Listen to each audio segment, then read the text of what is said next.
guys? Tambo here with your weekly core report.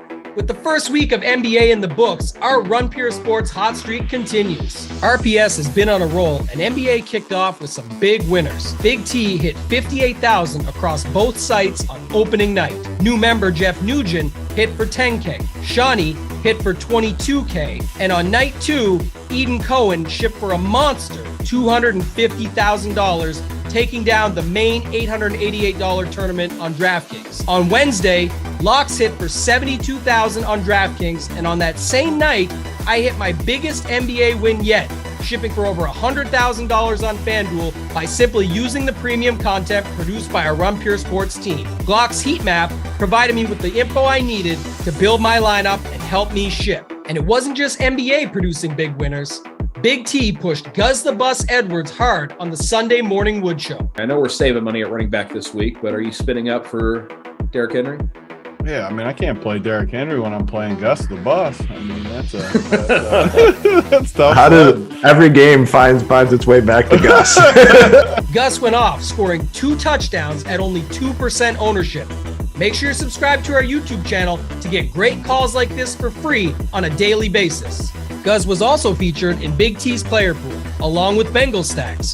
The Week 7 Burrow to Chase connection was on fire, leading to some big wins for RPS members. Congrats to P451017 for riding that stack to $15,000. And shout out to DK for 5 for staking Corey Pooler, who hit for $1,500.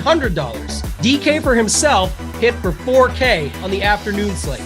To top off the week, our members ran pure in some showdown contests too. Last Thursday, I shipped another King of the Beach seat with plays I highlighted in my attack plan, available to premium members, featuring Jawan Johnson in the captain slot. And the winning continued on Sunday's showdown slate with a slew of RPS logos sharing in a first place finish. Congrats to Bring the Noise, who entered 2 different lineups, which actually both tied for first. He was joined at the top by fellow RPS members Sully's World, Nuance7, Molliver, Jay Gingery, FF Guru TX, Dub KJ, and T-Brad30 joined in, turning $68 into $1,600. Shout out as well to member Alec for turning $20 into $10K in MLB. Congrats again to all our members. If you want to be featured in the core report, drop your winning lineup in our Members Never Win channel in our premium Discord. If you're not a member, join now. You won't find a better value with all sports included for one low price. Remember, if you're not winning with us, you're watching us win. Until next time, let's keep running pure.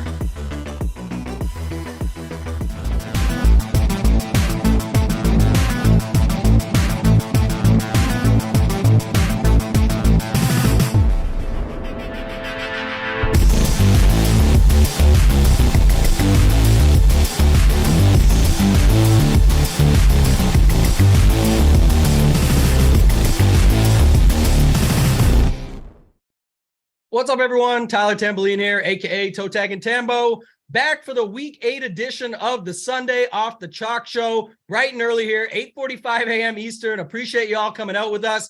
About to hit the 100 likes on the way in, so not quite the fastest 100. I think we hit it last week before we hopped on, but very close, so we'll take it. Back here, as always, with my guys AP and JT Hayes. I'll bring them in just a minute while you guys are rolling in, hitting the like button, hitting the subscribe. We're now almost to 13,000, so that 15K is coming quickly. I do want to preview the slate, though, because I'm going to start it off and then bring these guys in to talk about the same stuff. I was, as many are, in the shower before this morning getting ready. Others do different things in there. I think of bits for the show. And my thought was this: dad joke season. Everyone knows about the elephant in the room. I'm dubbing this slate the Ellinger in the room. We have a $4,000 quarterback that is shaping up this slate. We've got that to talk about when we get to quarterback. We've got no Kelsey, no Andrews, so tight end becomes very unique this week. We've got a situation where because of Ellinger, you can afford all different ranges. So when we get to wide receiver, there is high-end options, there is low. And then running back, I don't think I've seen a slate with 2 things. One, a list as long as we can go at running back. The ownership's pretty dispersed besides a couple up top. And 2, I don't think I've ever seen a slate with this many running back options in the exact same game against each other, where you've got Jacobs and Kamara. You've got Barkley and Walker in potential weather. You've got Henry and Pierce. You just got so many things going on with this slate. I think it's one of the best tournament slates of the entire season. I'm excited for it. And with that, I will bring in my guy, AP. AP, I'm fired up this morning, man. How you doing? Yeah, I'm doing very well. Waking up. I'm just, man, in the morning. It's crazy. It just gets earlier and earlier every single week. Props to everyone getting up, watching the show. We love it. Yeah, we love it too. Froze up a little bit there for a second, so I wasn't sure. I missed. That's not a good sign. No, it's okay. I had the internet unstable thing that it should be good now. Your computer's waking up too with you. Your internet is waking up with you, so we're good. JT Hayes, I'll bring you in, man, as we're on our way to maybe the fastest 200 likes ever. JT Hayes, how you doing this morning? I'm doing great. I'm really impressed that you have already showered. I have not, for those that are wondering, but I might do so after the show. We'll see. And you're right. Excellent tournament slate here. A lot of very interesting options and decisions to make. And that's the type of slates that we make. When people have to make decisions, then it gets interesting and you can find some advantages. And even in the chat, there's all kinds of different energy in there. Mike, I don't know who you are, but man, I mean, you're getting up at 8:30 in the morning to talk shit on the internet. Man, there must be better ways to spend your time, buddy. I feel for you. I don't pray, but I'm hoping that you find peace and solace in your life and a meaning better than getting up early in the morning on a Sunday to talk shit about people that you've never met. So for everyone else in there, let's get to the fastest 200 likes. Yeah, we're almost there. Put hashtag ban Mike in the chat if you want to see Mike out of here. This guy woke up first thing this morning before we even got here to ask if Big T going to have his lineups for sale today. Wow, man, the rent-free space up there. This is incredible. Thank you so much for waking up early and posting that. We do appreciate it. AP, I'll go back to you. I gave sort of the slate overview. You can give yours, but obviously, like I said, there's a lot of things shaping this slate up to be a fun one. So what are your first thoughts on the slate before we get into it? Yeah, I mean, my first thoughts kind of with NFL right now, it's, like these good plays continue to crush, and rightfully so. But I think now it's you got to identify what good chalk is and what bad chalk is and find ways to get different. Wow, eating Tony Pollard is going to be a great example today. Probably very, very good chalk. We're obviously going to talk about that. And we have an interesting situation with, what'd you call it? The Ellinger? The Ellinger in the room, man. The elephant in the room, but this is the Ellinger in the room. We got to talk about it. We went all the way back to preseason stats, or at least I did. He's running the ball, rushing touchdowns and stuff. Whew. Talk about 4K rushing upside. That's what gets me excited. So I'm with you though, Tambo. I think it's going to be a really fun slate, especially in tournaments today. So I'm excited to tackle it.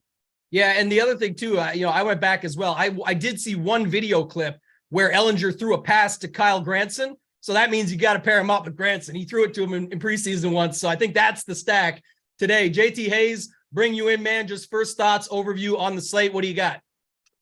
Yeah, interesting spots here. AP talked about Tony Pollard going to be very popular, but you mentioned running back to me looks loaded with a bunch of different ways to go. You've got the higher price guys like Henry and Saquon that are in just excellent spots, excellent usage. Henry now gets a backup quarterback, Malik Willis, starting. They already have a 55% rush rate on the year as an offense. So you got to think maybe that goes up a little bit with a rookie coming in. And then you've got some pay downs. Talked about Pollard, Raheem Mostert in a good spot. Kenneth Walker, I think it is. Walker or Williams from Seattle. Spacing on the last name here for a second. But a bunch of guys in the lower range. And then Deontay Foreman, Chuba Hubbard ruled out. He's got one of the best matchups in the board against my Atlanta Falcons. So you are going to have to make a decision of where you want to spend your pay-ups. So you're going to do it at wide receiver, or are you going to do it at running back? Right now, I'm leaning towards being a little bit more even, where I don't spend all the way up at every running back position, but I pick one of those guys, go heavy on them, and do the same thing at receiver at the upper level. Yeah, and I love Charlie J in the chat. Shout out Charlie J. Ellinger and Granson, old Westlake High School buddies back in the day. So there's your double connection. I saw the highlight. I verified this on Google to check it out. So we're good. Shout out to Charlie J. Also, I forgot to say off the top, I'm giving away $500 this week. 200 is accounted for. 300 is not. 100 to 3 different people. So 200 will go to RunPureSports members. Still have time to get in. If you're not in, I'm going to give those away at some point today in the live show chat. And then another 100 to someone random in the chat here today. We'll get to that by the end of the show. But again, we got to hit these likes, guys. We got to keep it rolling here. We aimed for 750 last week and we hit 768. We're almost to 250 now, over 500 watching. I think we can get there. AP, I'm going to come back to you. Let's jump into this, man. Quarterback, Tua, Ellinger, Cousins, Hurts. These are sort of the names we're seeing up top. We already talked a little about Ellinger, but you can tie that in again if you want now that we're deep diving. But Tua in this game, Miami-Detroit, I think is going to be very popular as well. So how are you handling this spot, and what are we doing here to get off the chalk, if anything, at quarterback? Yeah, Tua, I mean, it just sets up so well. Tyreek Hill in an obvious smash spot. It's just one of the easier ways to correlate on the slate with your quarterback, and he's somewhat cheap too. I think you do need like a back and forth environment. We've seen some of these Dolphins games underwhelm when the opposing team isn't responding. So like how I interpret that is if you're running that stack, almost like overstacking the game, getting multiple pieces in there. The obvious run back, Amon-Ra St. Brown, JT Hayes' boy. You got to think his ownership's going to be a little bit lower this week with him, having to sit out last week hurt my feelings. I know hurt a lot of people's feelings as well, but I don't think that should be, what takes us off of him. I think he's definitely fine, good to go. And then, Sam Ellinger for me, I don't know. We see it every week. Like ownership always seems to spread out a little bit at the quarterback position. So like I'm not going to be too concerned if these guys are popular, because I do think their ownership is going to be somewhat capped. My thought on this slate is just I want to get way overweight on these guys that I'm very high on. And that's right now it's Tua, it's Sam Ellinger. I'm definitely eating some chalk there. And then, maybe you guys can talk me off this one, but what about going back to Dak Prescott? Like Tony Pollard is going to be extreme chalk. What's the only way to get off of that? Like if you're fading him, I think it has to be like a Dak Prescott, CeeDee Lamb. Maybe this is the spot against a bad Bears defense where they showcase Dak a little bit at home in the dome. Maybe it's just a full-on onslaught like we saw the Bengals do last week. So that's one thing I'm also considering in tournaments, because like if I'm fading Pollard, those touchdowns have to come from Dak in the receiving core there. So that's another way I'm looking at getting different here. But like like Derek Carr, Andy Dalton, why would we go there when we have all these other pieces, unless you two guys, talk me into it. And then the only other guy I'm really considering is Daniel Jones, just because we get some rushing upside too. And I know on the Wednesday show, our boy Eric Crain was very high on Danny Dimes. So for me, I'm eating a lot of chalk at the quarterback position, but I do feel fine with it this week. Yeah, I like that too. And one of the things you said there that's interesting, at least maybe more on FanDuel, but like the Dak situation, I think you can actually play Dak and Pollard together if you want another way. It's this, again, people think off the chalk means you have to just get off them and fade them completely. In some cases, it's how you use the chalk. And if you look at the winning tournament lineups these past few weeks, when everyone says, a cash game lineup won, not really. Like they weren't cash game lineups. They had a lot of chalk in them and guys that are used in cash game lineups, but they took them a little bit outside the realm of that and made them into more tournament lineups by adding different correlation pieces that others weren't so high on to make it still work. And I think that's the way. Sometimes you can work with the chalk and not completely get off of it. So I think that's a good call. Danny Dimes, definitely interesting. If you just think about how condensed their offense is there, I think that's a good option. And then like you talked about, this Miami-Detroit game just looks so good on paper. Again, we'll see how that will play out. But JT Hayes, I'll come to you here. Tua, Ellinger, Cousins, the Minnesota-Arizona game, talk about that one a little bit too there maybe, and then other guys that you like at the position. Yeah, I'll start with that Detroit-Miami game. I mean, the pieces there, right? We saw when Hoop won the Millie that he was able to overstack that game because you had a lot of pieces in the 5K range. It's not the case here with this game today. You've got the running backs who are relatively cheap, and Mostert, Swift is a little bit more expensive, but you want to play those three receivers that you would want, which is going to be Tyreek and Waddle and, of course, Amon, Man, you're going to be spending $20,000 on those guys. So it becomes a tougher game to stack, but you have to love pieces there. Got to like Tua at the price point in a matchup against Detroit, who's just been bleeding fantasy points to opposing quarterbacks and wide receivers. You look at their rates against wide receivers 1 and 2s, and an interesting way to be a little bit different here is maybe take a risk, fade Tyreek, go with Waddle and Amon-Ra in that same lineup, and then move on to some of these other middle priced wide receivers out there. Cousins, I think he's fine. There is zero rushing upside, right? So you know that you're not going to get any of those extra points that you can get from some of these other guys. Daniel Jones, there's going to be some weather there. It's going to be a steady light rain and about 10-mile-an-hour wind. So that could be one of those classic ugly games in the Northwest where you're going to look more maybe to the running backs there than to the quarterbacks. AP, to the point on Derek Carr versus Dalton, I'm not going to go back to Dalton after he had that massive game. I just don't think there's very little chance that he's going to repeat that. I worry about the Bears on the road, second week in a row on the road. I just think Dallas wins this game pretty easily. I think their defense is going to have a field day here with Justin Fields and the Chicago Bears offense. That's the only thing that would keep me off of Dak. And then Ellinger, I mean, look, if you have, and I have, and I'm sure a lot of you have, looked at what you can build if you just slide in Sam Ellinger and don't worry about pairing him, don't worry about correlation and getting a Washington run back. He gets you a lot. He gets you up to the upper range of those running backs. He gets you to the wide receivers in some of these higher total spots. You can make a very nice lineup with him, and all you need from him is really 12 to 15 points, and he has rushing upside, and he's $2,000 cheaper than guys like Kirk Cousins and some of these other guys. Yeah, that's an interesting one for sure. The other thing in that game, too, the Miami-Detroit game, just going back to it for a second, is, and I saw somebody mention it in the chat, is we talk about this all the time. We do some great college football content over here at the RunPureSports YouTube channel where you guys can find the shows, the free shows, all that stuff, picking winners. And in college DFS, you have Superflex. Who does everyone play in the Superflex spot? It's a quarterback. Why? Because the number one correlation in fantasy football is quarterback one. Problem with classic NFL slate is you can only play one quarterback. So thinking that through, if Tua has a big game, it's likely he got pushed. The other side is actually fairly condensed. I don't love Jared Goff. I'm just saying, if you wanted a way to get different in the game, when you stack up the Goff side, it's what? Swift, Amon-Ra, one of Reynolds or Raymond. You're not playing both of them, I don't think. And then Hawkinson, and you just put them with two guys. And that's a way to still be able to use Tyreek on the other side, where you're still saving a little bit of money, not using Miami side, not using Gesicki or the other plays over there.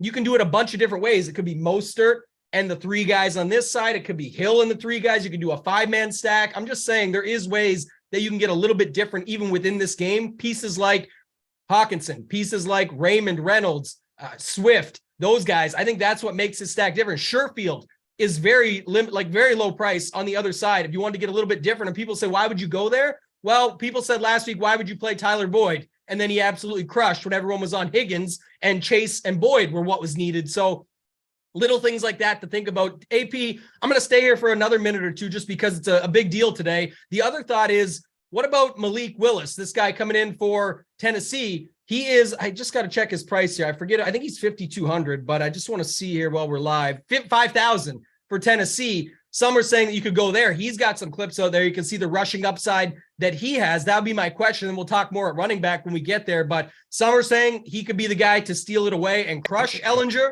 Others are saying he could be the guy that opens it up for Henry, who will like when we get to running back. So what are your thoughts on him coming in for Tannehill? Yeah, I mean, the difference is he's not 4K. Like Sam Ellinger, 4K. That like what's the opportunity that you can get by taking the savings and getting other pieces elsewhere, like JT Hayes alluded to. I mean, it's just so massive what you can do with that build. And then, man, I think Derrick Henry is like the best play on the slate. So like I think like he's been rushing, he's been getting what 30 touches like a game, like all season long. And going against the passing game too. And going against the Texans. Are you kidding me? I mean, we saw every team has just been running all over this team. And I here's the great. Are we going on to running back? Or we will segue in, I think, in a minute here. You can carry on. Right, bring it on, yeah. So all right, as we transition to running back, I think, man, we have so many good running back plays. We should see ownership spread out a little bit, and all I'm going to do is just lock Derrick Henry in. Like I think I have him. All right, if you pull up the heat map right now, all right, I got between 65 and 75% ownership range. That's like one of my key plays that I list on there. So he's going to be a flag plant play. I might just go in on the guy. Like I think that, guarantees me I'll be over on him. And the other thing about running back, what I was getting to was I think ownership has to spread out. There's so many good plays at the running back position. So to kind of put a button on that, Malik Willis, I love Derrick Henry so much that I can't get there. And it just makes me more interested in Ehlinger. I mean, think about it. Who can, we know all of these quarterbacks are going to get some ownership. Some are going to be 1%, 2%, very, very, very low. Others are going to be 7 to 8, 9%. Like, everyone just has to get a stack in there, like in the Millie Maker, just in case the crazy shit happens, and they get the 1% owned stack that just goes to the moon. However, with that in mind, what does that do? It caps ownership a little bit, so we can get really overweight on a guy like Ehlinger. And who can he compete with here? I think he could put up a score greater than, 50, 60% of the quarterbacks on the slate. I mean, with Jimmy G, Matt, Stafford, Heineke. I mean, I think he'll outscore Davis Mills, Malik Willis. There's so many quarterbacks that I think he outscores on the slate. Kenny Pickett. And it's just, I have him as my highest owned quarterback this week. And I don't know, I feel pretty good about it right now.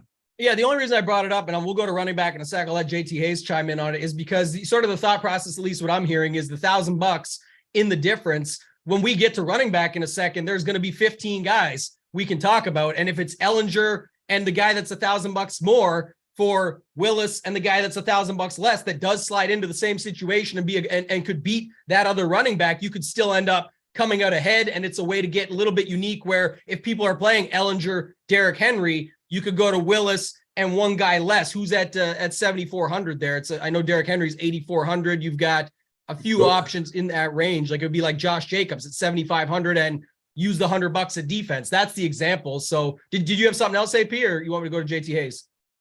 No, you can. Okay, go ahead. Sorry, I thought you were chiming back. Are we on running back now? I'm going to go to JT Hayes on this spot because I do want to talk about it. I think people care. It's been brought up enough to me personally and in Discord and stuff like that, where if you follow JT Hayes, my point was people are saying Ehlinger and Derrick Henry is going to be a popular combo. How do you get people are going to Henry no matter what here? And if you can get him in with Ehlinger, it's even easier. So the conversation would be play Willis instead of Ehlinger, drop your Derrick Henry down to Jacobs, for example, and find the $100 elsewhere. Go ahead. Question for you guys, because I'm not the best with ownership, but what I'm seeing right now, you have Tony Pollard, you have Kenneth Walker, Josh Jacobs, Ramondre Stevenson, Raheem Mostert, Alvin Kamara. I mean, and then, Saquon Barkley up there too, and many other names too. So do you think Derrick Henry is going to be, no way he's above Pollard, right? No way. No. He's 15 to 20. It's just because it's more spread out than ever at running back this week, besides Pollard, who we'll get to in a second, because he's $6,100 in a nut spot pretty much. But I'm saying more so that's why people are comparing it, is because if Willis, you know what I mean? Ehlinger, Henry, Willis, JT, or something like that. You can set it up differently and find the money elsewhere in your lineup. It's just really who ends up taking the share there. So JT, I'll kick it over to you with that thought, and then we'll go to running back right after. But any extra thoughts there on Willis or other quarterbacks that you like? Yeah, look, I think Willis is a little bit more of a risk, right? Ehlinger was named the starter early in the week, and as AP pointed out, he's minimum price for a quarterback. So I think it's more of a risk. And think about it this way too. What weapons does Tennessee have outside of Derrick Henry? You've got Robert Woods, who hasn't done a whole lot.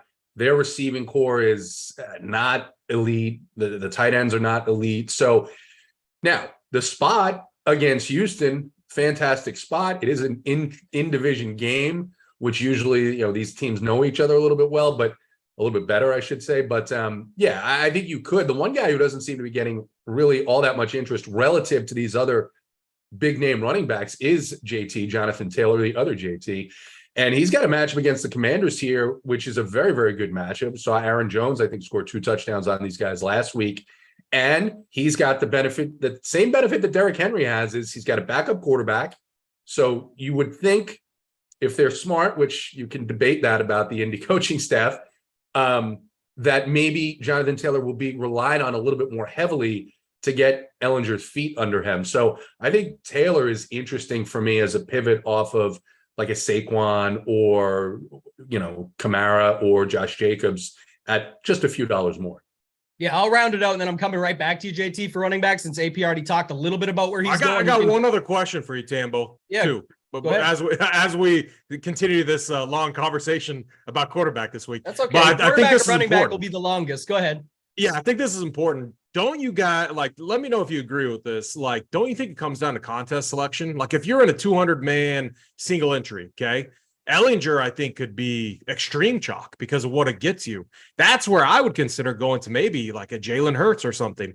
Get different at the quarterback spot because you got to think in like a 200-man, your cash game type stuff. If you're finding a way just to get a little bit different, Jalen Hurts, spending all that money up could be the slight difference. Then you got to find a way to make it work. Maybe it's with like a Wan'Dale Robinson or another value piece at the receiver position or punt at tight end. But that would be like, so for me, it's like contest selection. In my stuff I'm in, the Millie Maker, the large field stuff, I don't think it's going to I think it'll be very, very easy to get overweight on a guy like Sam Ellinger. Yeah, and I'm glad you brought that up. That's where I was going to round it out. Two final thoughts. One was on the Ellinger situation. Frank Reich came out and said that's the difference, I think, between him and Willis. I think Willis is going to open up lanes and have options. Him and Henry might run all over them. I'm just not sure it's going to be enough, but I think that will be where they hand it off more versus with Ellinger. Frank Reich said it's not going to be the same offense. He wants to open this thing up. He wants to see him throw it downfield. So I do think that's what makes it more interesting with the $1,000 savings. I think like AP just nailed a perfect point in a $100 80-man tournament. Ellinger is going to be even more popular, but it's also a way where if you stacked them and then add in your pieces, maybe you can still get different with him, stack him with JT if you want a Jonathan Taylor, little things like that if you want to play him, or just go off of him and hope he's 40 to 50% owned and get a different stack altogether in the smaller field stuff. Lastly, we can't move on to running back without talking about Hurts for just a second. You mentioned him. He's $8,300. He's the only pay up option on the slate. Really, you could say Kyler, that, whatever, but I'm going with Hurts. The question is if you think the game will get pushed or not. I know everyone's brought that up, how they've been so good out of the gate and then they let off the gas. It's just a way to get different. It shakes up your entire roster construction. If there's any way that Kenny Pickett and the Pittsburgh Steelers can push them at all, you could see it. The other thing is, remember, you don't always have to get in with the quarterback. You could just take a piece in that game. If you like Freiermuth and you like A.J. Brown, you can just play those two and get those pieces picked up that way and then still afford a nice correlation stack or something else that you want to put in there. So you don't have to go there, but it definitely shakes up your roster construction where you can pack those points into it.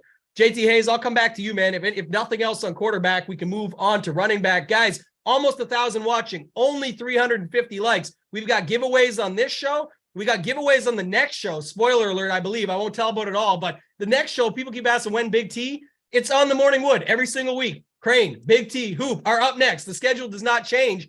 Stick around for it. There's going to be a lot more, but they don't come on the stage for less than 750 likes. We have 8 minutes to get to our fastest 500. So we're at 350 now, 916 watching. Let's get this number up to 500 likes. Get your iPads, get your phones, get your wife's phone, your parents' phone. I don't care what phone you got to get. Go find them all, type them up, hit that thumbs up. JT Hayes, talk to me about Tony Pollard and then talk to you about these other guys. Because like I said, there's a lot to talk about here at this running back position.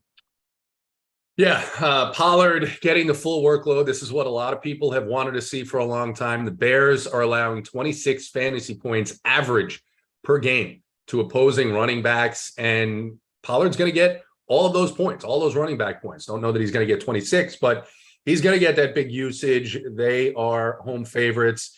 So, I mean, now he's going to be owned, and there are a ton of other options, even in that range. So in that range, you have Seattle's running back. In that range, you have Raheem Mostert. In that range, just a little bit cheaper, you have Deontay Foreman. Just a little bit more expensive, almost 11-point home favorites, a guy that nobody's going to play, Miles Sanders for Philadelphia. So you've got other options there to pivot if you wanted to, if you think that one of these other guys can have a big game. Deontay Foreman has a similar spot in terms of the other running back has been ruled out. He's got a good matchup in a matchup against the Falcons that are missing some key pieces on the defense and have been vulnerable to the rush here. So I think there are ways to get different there. I think this is Henry's going to be very, very highly owned. I don't think he's going to be more highly owned than Pollard, but I think it's going to be pretty close because people look at this matchup and they see that running backs have been destroying this Houston team. So I like Henry despite the fact that he's going to be owned. I like Saquon.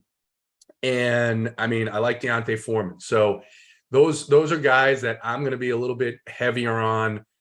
I think Foreman is the one play that gets me a little different, as does Miles Sanders. Yeah, I like the Foreman call. You do need some sort of value option. I think the obvious thought here, AP, besides the Henrys and the Pollards, which I'll get you to talk more about Pollard in a second, but is that Raheem Mostert just keeps getting pumped up the board. I've seen him start the week at like 10% to now be up almost pushing somewhere from at least 15 plus, maybe even 20%, because everyone's thought process is, if I'm not on that Miami game, I might as well just plug in Mostert and hope the touchdowns come that way. I don't know, like, again, can it work? Absolutely. I just don't know how sneaky it's going to be. And you do need value options. He definitely looks like one of the better value options there, so I don't hate it. I'm just saying it definitely is not as sneaky as what people were thinking coming into the week. It's moved its way up the board. So I'm seeing Pollard, a mixture of Kenneth Walker, Mostert, Alvin Kamara, Josh Jacobs, Derrick Henry. Give me your thoughts, AP, on Pollard, and then the rest of the range. We know you love Henry, as do we all. So keep it rolling here. Yeah, I mean, this is a insert the Steve Ballmer Microsoft celebration GIF for the best ball bros, the zero RB strategy, right? Like this week, think about it. Tony Pollard, I know he was a guy that people were on for best ball formats. Zeke sucks and all that stuff. Now Tony Pollard going to get the full workload. Staying on that topic, you got Kadarius Toney. I know people were high on like late. Now he benefits some Chiefs. Had to get a little Chiefs stock in, but now we'll move on. Tony Pollard is just an absolute lock for me. The only way, like I said when we started, the only way I could fade him is if I'm stacking up Dak, because the Cowboys are going to put up, or you got to go all in on their defense. You got to think about what are ways. How could they achieve their implied team total of 26 plus points? It's one of a few ways. Tony Pollard smashes, which I think is what happens, and I'm going to be very, very overweight on him. Two, we see them finally unleash Dak to CD, to Michael Gallup, and I'm going to have a stack like that. And I agree with you. I think you could overstack it with Pollard in there, and I could see them totally embarrassing the Bears here because their offense has been bad. They need to just pound a team to get that confidence back. And I think this is the spot to do it. So I do have some interest in that, but I'm going to be so overweight on Tony Pollard. I think he's much like a Josh Jacobs last week. I just think he smashes here. The dude is a stud, a lot better than Zeke. We know they want to run the ball. And you can correlate with the defense. I'm going to break my rule this way. I know we're not defense yet, but when we get there, I'm going to break my rule of not playing a defense that's 4K. I do think a defense that's 4K is in play this week. The Dallas defense, obviously. Just a few other running backs. So many good options. And with the ability to get a 4K quarterback in there allows us to do a lot of different things. I said Pollard is a lock. I said Derrick Henry, I think, is a lock. I have actually a ton of interest in Jonathan Taylor this week, 8,000. If you think about all of these running backs, many of these guys are going to fall under, they just have to be somewhat lower owned. I think Jonathan Taylor, we're seeing work out of the, dump offs out of the backfield. They're finding ways to get him worked in. I think he was around, 60% of the snaps last week. I think that goes up. I think it's going to be a nice outlet. I think you can pair him easily with Sam Ehlinger. And then think about it. You can easily make it work when you have a 4K quarterback. Now you have three running backs with absolute slate breaking upside, in my opinion, in your lineup. And Derrick Henry, Jonathan Taylor, and Tony Pollard. So that's going to be at the running back spot. And I think I'm going to be under on Josh Jacobs this week. I think I'm going to have more exposure to Devontae Adams, Matt Collins, through the air there, even though I don't like Derek Carr that much. 7,500 for Josh Jacobs, who's going to be chalk again. At some point, we're going to see some regression. I want to pivot my shares over to guys like Jonathan Taylor, to Derrick Henry, and Tony Pollard, who I think is an absolute lock. Yeah, the funny one that you brought up, I was thinking I haven't got there yet in any of my lineups, but like you said, if Ehlinger and Willis just unlock Jonathan Taylor and Henry to go off because they get all these lanes and get rolling, it ends up being those two, which they're priced up. But if you went with a Tua stack there or a Goff stack, you can still easily afford it, get correlation built into your lineup, and still make it make sense. So I think that actually is pretty interesting. JTAs, I'm interested in your thoughts on Tony Pollard for sure. The one thing you said that I was saying all week, why I'm sort of back and forth on him and wavering a little, is that last week when we had Josh Jacobs at 6,500, there was really nobody in his range that had the floor ceiling combination as he had, and the matchup off a bye and all the factors that made it make so much sense why I wanted like 60% of him. We also didn't have 15 plus options at the running back that we could make a case for. This week, it's the opposite. We have Pollard there who's in a smash spot. Like, we've been waiting for this time, no Zeke. The matchup's incredible. The O-line versus D-line is a great spot. They're at home, huge favorites. All these factors, he's fresh, all looks good. But there is other guys in the range now, and we do have other options. Doesn't mean I'm not playing them. I'm just saying it's hard for me to get all in on them like I know some others will. I'm going to play a lot of them at this point, but I want to get your thoughts on it anyway, just based on all the guys around him. And then I know the chat wants to talk about it, but what if Alvin Kamara finally gets a touchdown or maybe multiples and gets in the box? What about Josh Jacobs in that same game? Because AP brought it up, and I was kind of feeling the same way. It's tough for me to go back to him for another week, but he is just getting so much work. So talk to me about those three guys, and then anybody else that you want to talk about before we move on. Yeah, on Pollard, I mean, look, you mentioned all the reasons to play him. He's cheap. He's very affordable. He's in a great game environment. Talked about the Bears, how many points they give up. I guess the one reason you could say, well, why might you not consider playing him is, well, he's in a Mike McCarthy run offense, and they have been unwilling to give him that job. They've been unwilling to go with one running back. What if today they decide that they want to do something different in the backfield, and maybe he plays 60% of the snaps instead of 85% of the snaps? That's not outside the realm of possibility with this Dallas Cowboys offense. So I think that's one reason. The other reason is, you mentioned it, right? All these other guys that are in really, really good spots where you know that they're going to get more work. I'm torn on the Jacobs Kamara point here, because I look and I see the volume that Jacobs is getting. And, you know, Kamara has been pretty good, had a bit of a letdown game there in the Arizona game when Dalton and Olave and all these other guys did really well. But I just view these other spots as better, right? Derrick Henry's in a better spot. Saquon is potentially in a better spot. You've got Pollard. You've got Deontay Foreman, who's cheaper. You've got Jonathan Taylor in a decent spot.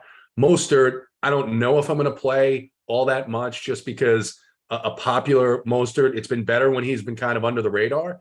And now what happens here? He was also limited in practice 1 day or 2 days this week, and that's something to keep in mind. So I think for me, I like the idea of going with a, you know, Henry, if you could get Saquon and then one of these other cheaper guys that's not Tony Pollard, or if you're going to go that route, Henry, Pollard, and then get off with a third running back, get off of the popular ones with a Miles Sanders or a Deontay Foreman, is kind of the way I'm looking at it. I definitely think that for the most part, it's going to be a 3 running backs in my lineup type of week.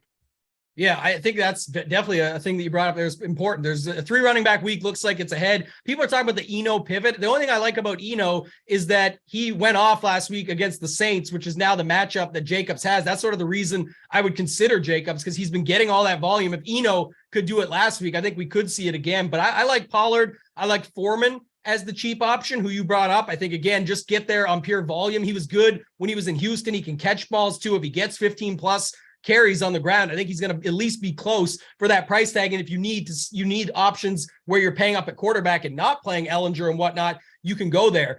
Barkley is one we didn't talk a lot about. I think Barkley is good in that matchup, especially if there's weather. I like him more than Walker. One thing about Walker, and we'll get to Fant at tight end, but like surprise news came out overnight that DK Metcalf is going to play. Yeah. And I thought he was going to be out for weeks, at least a week or two based on that injury. But now you still have like Lockett's in, Metcalf's in, Fant, Disley, they have other guys that they can use there. So again, while they want to go with him, I think that the other side with Barkley being the full offense there really could be something in that weather. And then the other guy we didn't talk a lot about that I think is interesting, AP, before we move to wide receiver, is CMC. This to me is a great spot to go to Christian McCaffrey. And I'll tell you why, because the injury of Debo is the only thing that's being talked about, but with no Kyle Juszczyk, he's also out. He's like a main blocker for them. I think Kittle actually slides into block more. I think we could see Jalen Ramsey at least try and take out Ayuk. And now that just leaves you in a spot where they still have the pass rush for the Rams. And you could see a lot of Jimmy G checkdowns. It's an extra week into it here. They traded a lot to get him. I don't think they're just going to not use him. So I actually think when you've got Christian McCaffrey here at an ownership that you're just not going to see these ownership levels based on all these other options, he's someone I'm going to play a bunch of today just to get different. And there is a nice little secondary stack you can use if you're believing the coach speak on the other side that Van Jefferson at stone minimum is going to get a normal workload. That's a way to offset it and offload and still keep money to spend in your roster. So we still got to wait too. Alan brings up Jawan Jennings, right? There's another thing. So there's definitely options here in this game. The other thing for Walker, the chat brought it up, was Travis Homer got brought back up as well. So just little thoughts like that. I'm trying to stay away from some of the unknowns and go to some more of the knowns, as well as guys that I think I can see getting on them early, like CMC. So AP, wrap us up at running back. Thoughts you have there, and if not, we can move on to wide receiver. Yeah, I mean, Christian McCaffrey, like, really interesting. I know a couple weeks ago I was very high on him, and then last week I didn't play him, obviously, just because the situation. Ended up playing 28% of the snaps. Jeff Wilson, 31%. Tyron Davis-Price, 18%. I just don't trust the 49ers right now. I definitely get it in tournaments. It's going to make for a nice leverage play. I think the better leverage play, though, is Jonathan Taylor. 8K. That's going to be my flag plan. I think, man, I just think back to last year, there were a couple spots where Taylor was like 5% owned, and he absolutely broke the slate for like 40, 50 DK points. I know their line issues, all that. They're finding ways to get them involved. They're gonna. It's coming, man. It's definitely coming, and I want to make sure I don't miss out on it. So this week, that's going to be one of my flag plans. I'm going to be very high on these upper tier running backs. So I'm with JT Hayes in that it's going to be a 3 running back week for me, and my plan is just to get very, very overweight on the stud RBs. I like it. All right, let's move on and stay with you, AP. We'll go to wide receiver. Tyreek Hill up top. DJ Moore apparently is going to have this ownership going with him. Wan'Dale Robinson, Garrett Wilson, Amon-Ra, Justin Jefferson. There's a bunch of these guys that obviously fit with the game stack, Miami, Detroit, and then some of the outliers. Like, I'm not sure if DJ Moore will actually come in. All I've heard people say is they can't go to him or he's an easy fade at this ownership. But because Atlanta is missing Terrell, because it's just a good spot, because he was featured last week, all of these factors are making him sort of interesting, at least. And then even Chris Olave is another guy in that game for, you could have the sort of the mini stack with Jacobs, Olave. So what are you doing here at this wide receiver position? Yeah, I mean, wide receivers loaded, starting with Tyreek Hill. Like, I think he's a phenomenal play. Like the double-digit targets each and every week. They're one of their main guys. They're just trying to find ways to get him the ball. And so he's going to be an elite spend-up option. I mean, you could make the same case for DeAndre Hopkins. Double-digit targets, I think 10 receptions last week. He's just going to be a guy who gets a ton of volume, where you don't even need him necessarily to get over 100 yards. If he does, he's going to put up a monster score, especially if he gets in the box too. And then Chris Olave, another good play. Obviously, I do need some value at the receiver position since I do like the studs at running back. And so I'm going to be like Wan'Dale Robinson, 4.7K is one of my favorite plays. I think the weather there helps his case too. You're going to see shorter routes. They're just trying to find ways to get this guy the ball. He's an elite playmaker, really skilled, really talented. I think they're going to pepper him with short routes. And this is a guy who can break one, man. He has all the skills in the world to break one. Saw him, he played at Nebraska for a couple of years and then killed it with Kentucky. This dude is an absolute weapon. And with him and Barkley back there, man, the Giants, like, I know what's their record. They lost what? Just like one game? Like, they're going to win games. They're going to be talented. I'm surprised we're not seeing more points, though, out of them with the skill makers that they have. And we could see it today with a guy like Wan'Dale Robinson.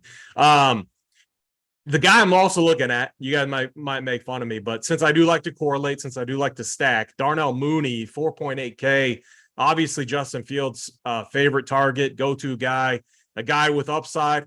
We know that Dallas is going to be aggressive on defense. We know they're going to put him in situations where maybe they throw a deep to a guy like Mooney. All he needs is one deep one to the house. I know the Cowboys are going to smash him here, but the script sets up very well for them to take some deep shots to a guy like Mooney. So, like, if I'm playing those Dak stacks like I talked about, or, Pollard, who I'm obviously very, very high on, I'm going to have a lot of Mooney as a run back in that game.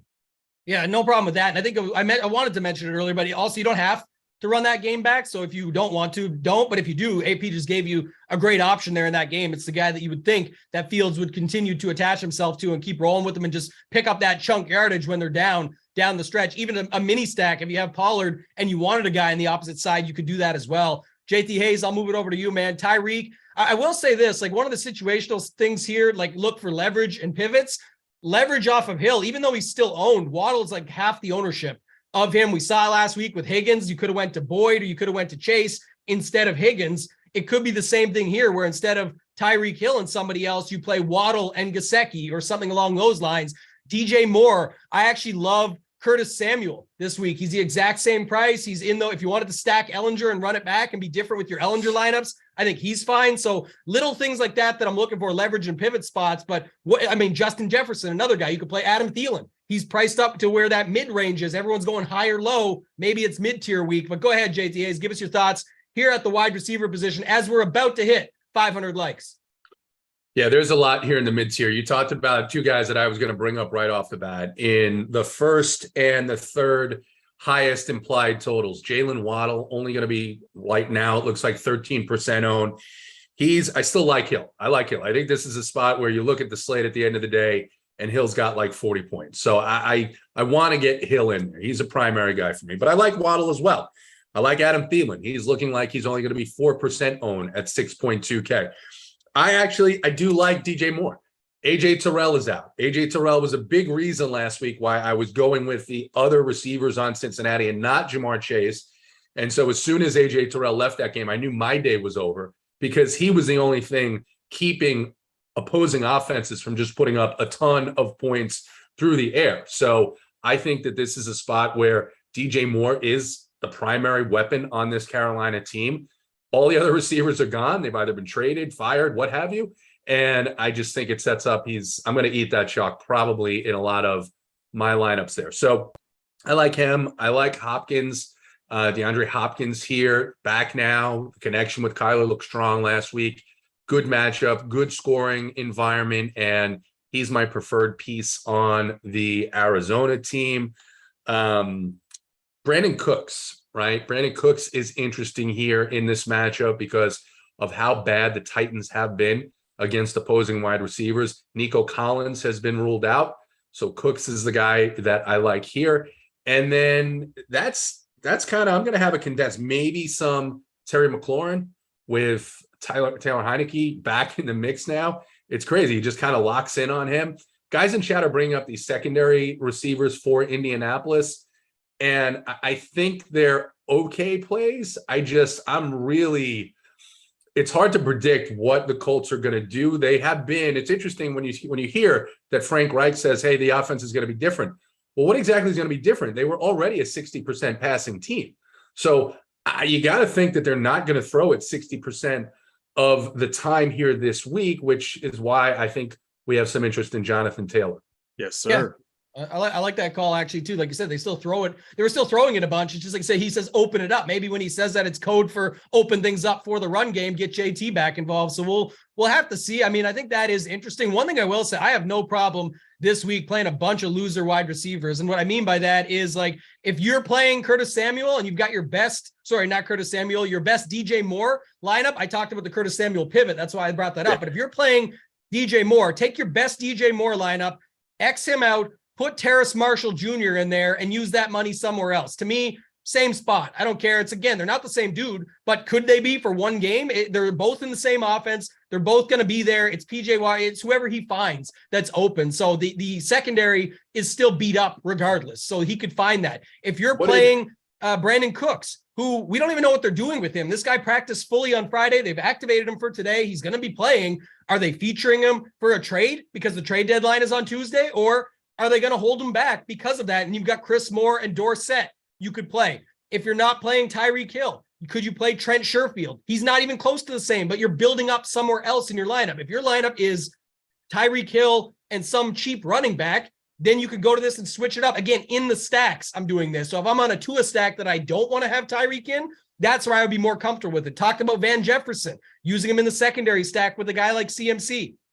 Khalif Raymond and Reynolds over Amon-Ra coming back from a week off. You never know with the injury and stuff like that, how that's going to play out. We've seen it for guys like Higgins, where they leave early in the game because of it, or situational stuff. So I'm not heavy on these guys, but I'm just saying, if you're building your lineups this week for it, that's why I think it's such a good tournament slate. Will it surprise you? What was it last week? I have it up here still because we do the review show here on RPS Mondays. It was Tyler Boyd instead of Higgins. Not that surprising. You could have got there. No one was really getting to Marquise Goodwin, but it was of note that guys like Metcalf were super popular last week, ended up getting injured, but even Lockett, all those guys, Marquise Goodwin just comes in and pounds them. And then Mecole Hardman, instead of MBS or Juju, comes in and has a good game for Kansas City. This is last week. I'm just saying, you can see this stuff happen often enough. So that's kind of the guys that I'm thinking of, AP. I don't know if you have more. Definitely got to get these likes up, guys. I think right now we just crossed 500, almost 1,200 watching. The goal is 750. We've got 15 minutes left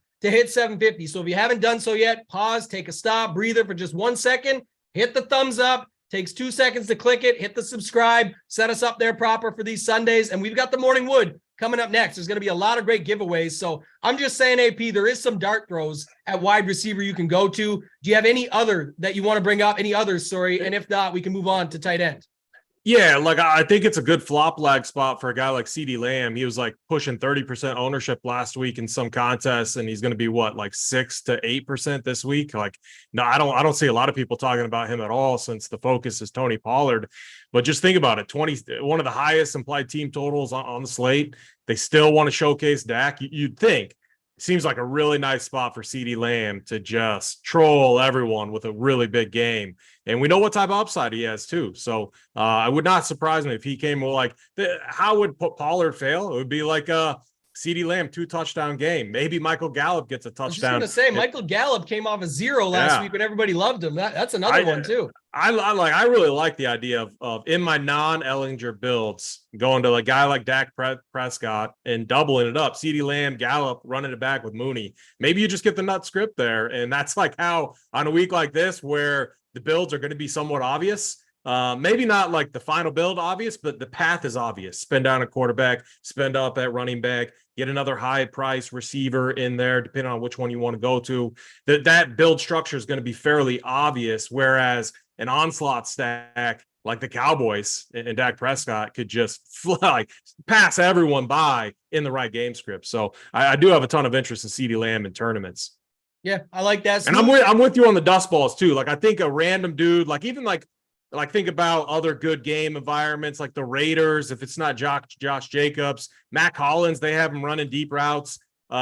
We've seen upside from him. You could say, like, I get what you're saying with some of these dust ball wide receiver 2 options. So if you're multi-entering, I would mix in guys like Matt Collins into the mix. And especially if you're mixing them the way I'm saying, like, to give an example, because the chat's probably wondering, like, first off, Smooth 55 DFS said Van Jefferson 3K chalk. No, he's not chalk. Even if he gets to 5-6%, it doesn't matter. Like, he's 3K. He's not in anywhere near the top because people have the money from quarterback to spend. But what I'm saying is, like, let's say you want Henry and Taylor and Pollard in your lineup, and you still want to play a guy like Tua. You can have Tua with Sherfield with Amon-Ra and still make it all work, even though you're getting off Tyreek. It sucks, but you're saying instead of Tyreek, I'm playing Henry, or instead of Tyreek, I'm playing Jonathan Taylor. I'm getting extra pieces at these other positions that others can't fit those in to their Tyreek build. So you're just choosing one spot over the other. It's quite common in these large field tournaments. It's usually what you see win the big Qs and things like that, where people say, oh, it looks so chalky, but it's not. It's a lot of the chalk pieces, and they were willing to take a correlation spot somewhere else in the build to get a little bit different and build their lineup up in a different spot. So definitely like that. AP, I'll come back to you, man. Let's go to tight end. Let's talk about it here. I'll see how the ownership actually shakes out. I think this is probably the one spot this week where the ownership is slightly off, just because like Noah Fant was popping in projections all week, but now you have DK Metcalf in, you have Lockett who's playing, who we thought was anyway, but you have other guys called up, you have Walker who's popular. So how can you have it like this if that's the case? I just don't think so. But Freiermuth, Irv Smith, George Kittle with the injury with Debo, what are your thoughts here at the tight end position, AP?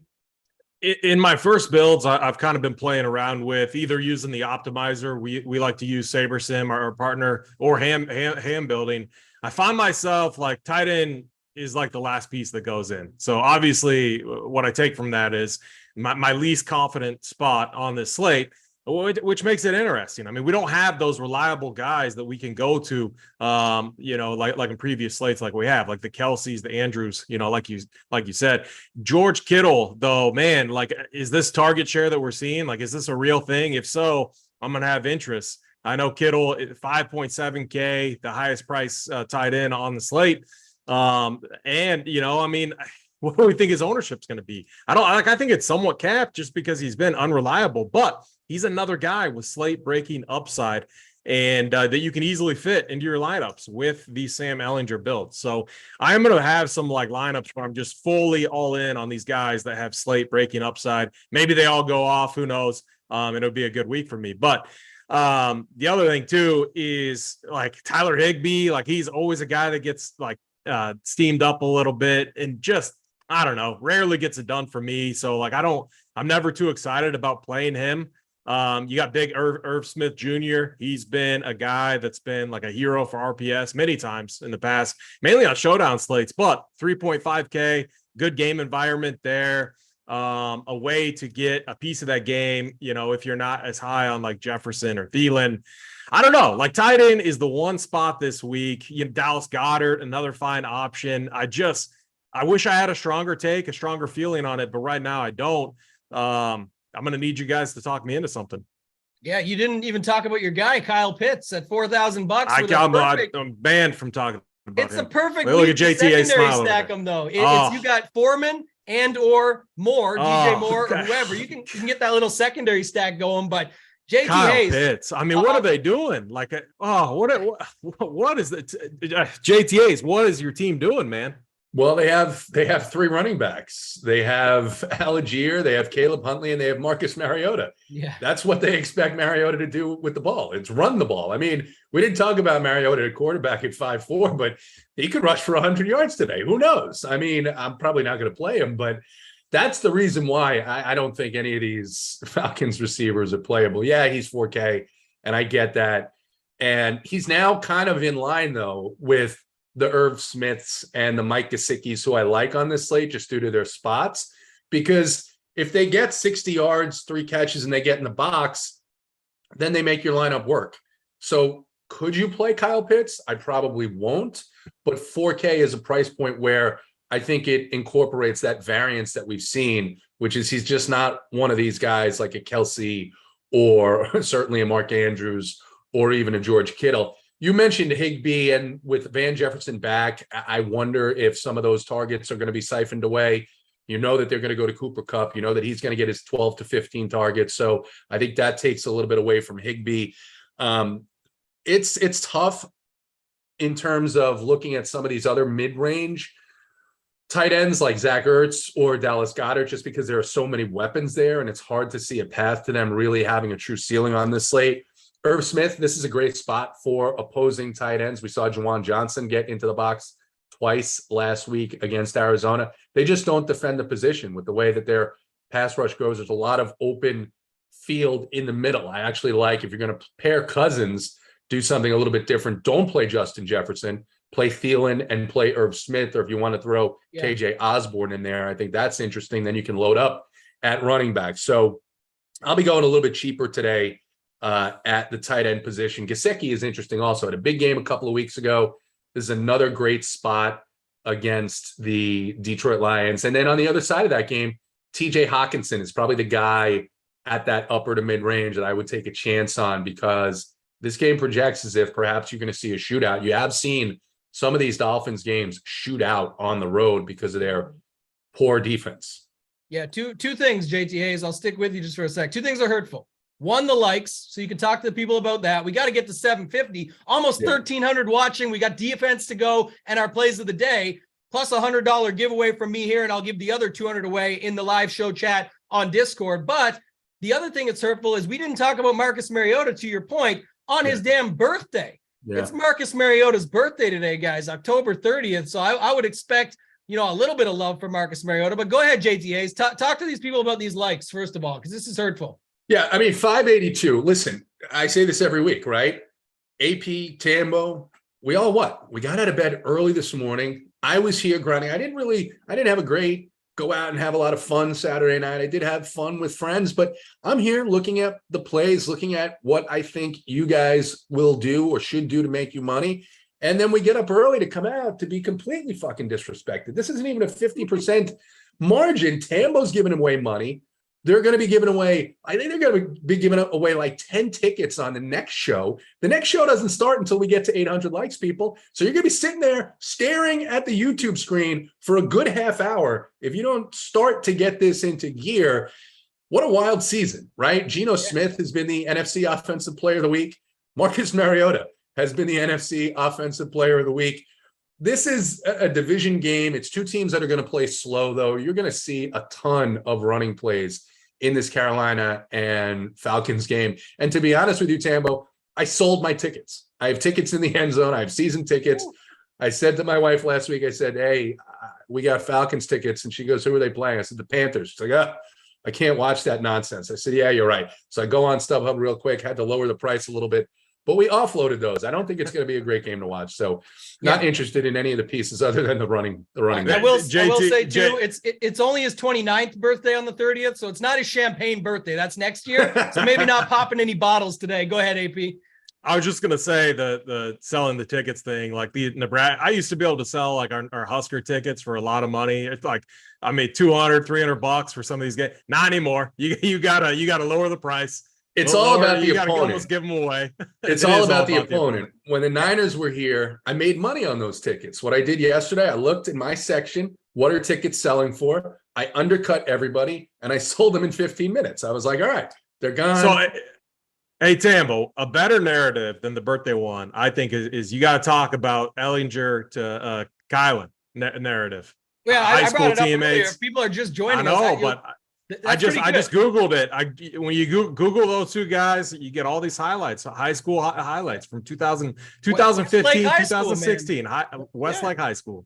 And I said, when you watch the video, the preview of the season where everyone's like, oh, look how good Ellinger is, they keep showing him throwing it to Granson. So I think that's interesting. I will say this, I brought up earlier in the week, but last year at King of the Beach, it was $5,000. It was Minshew, a guy we knew about. But the best lineups that week, I think Whistles won $1 million with it, was Minshew to Goddard and then fit all the rest of the pieces. And it wasn't that crazy, but everyone was playing the cheap quarterback, but not stacking him. So if you just want to go Ellinger, Granson, stack the other pieces in, they'll say a cash lineup won, but Granson ain't a cash lineup play. So it ain't a cash lineup. So just keep that in mind. I got nothing else at tight end, AP. We can go to DST here, but we spent a little time on it. I had some great calls last week. I think I got some great ones this week, but I'll start with you, AP. What do we got for defense here? We got to roll through it.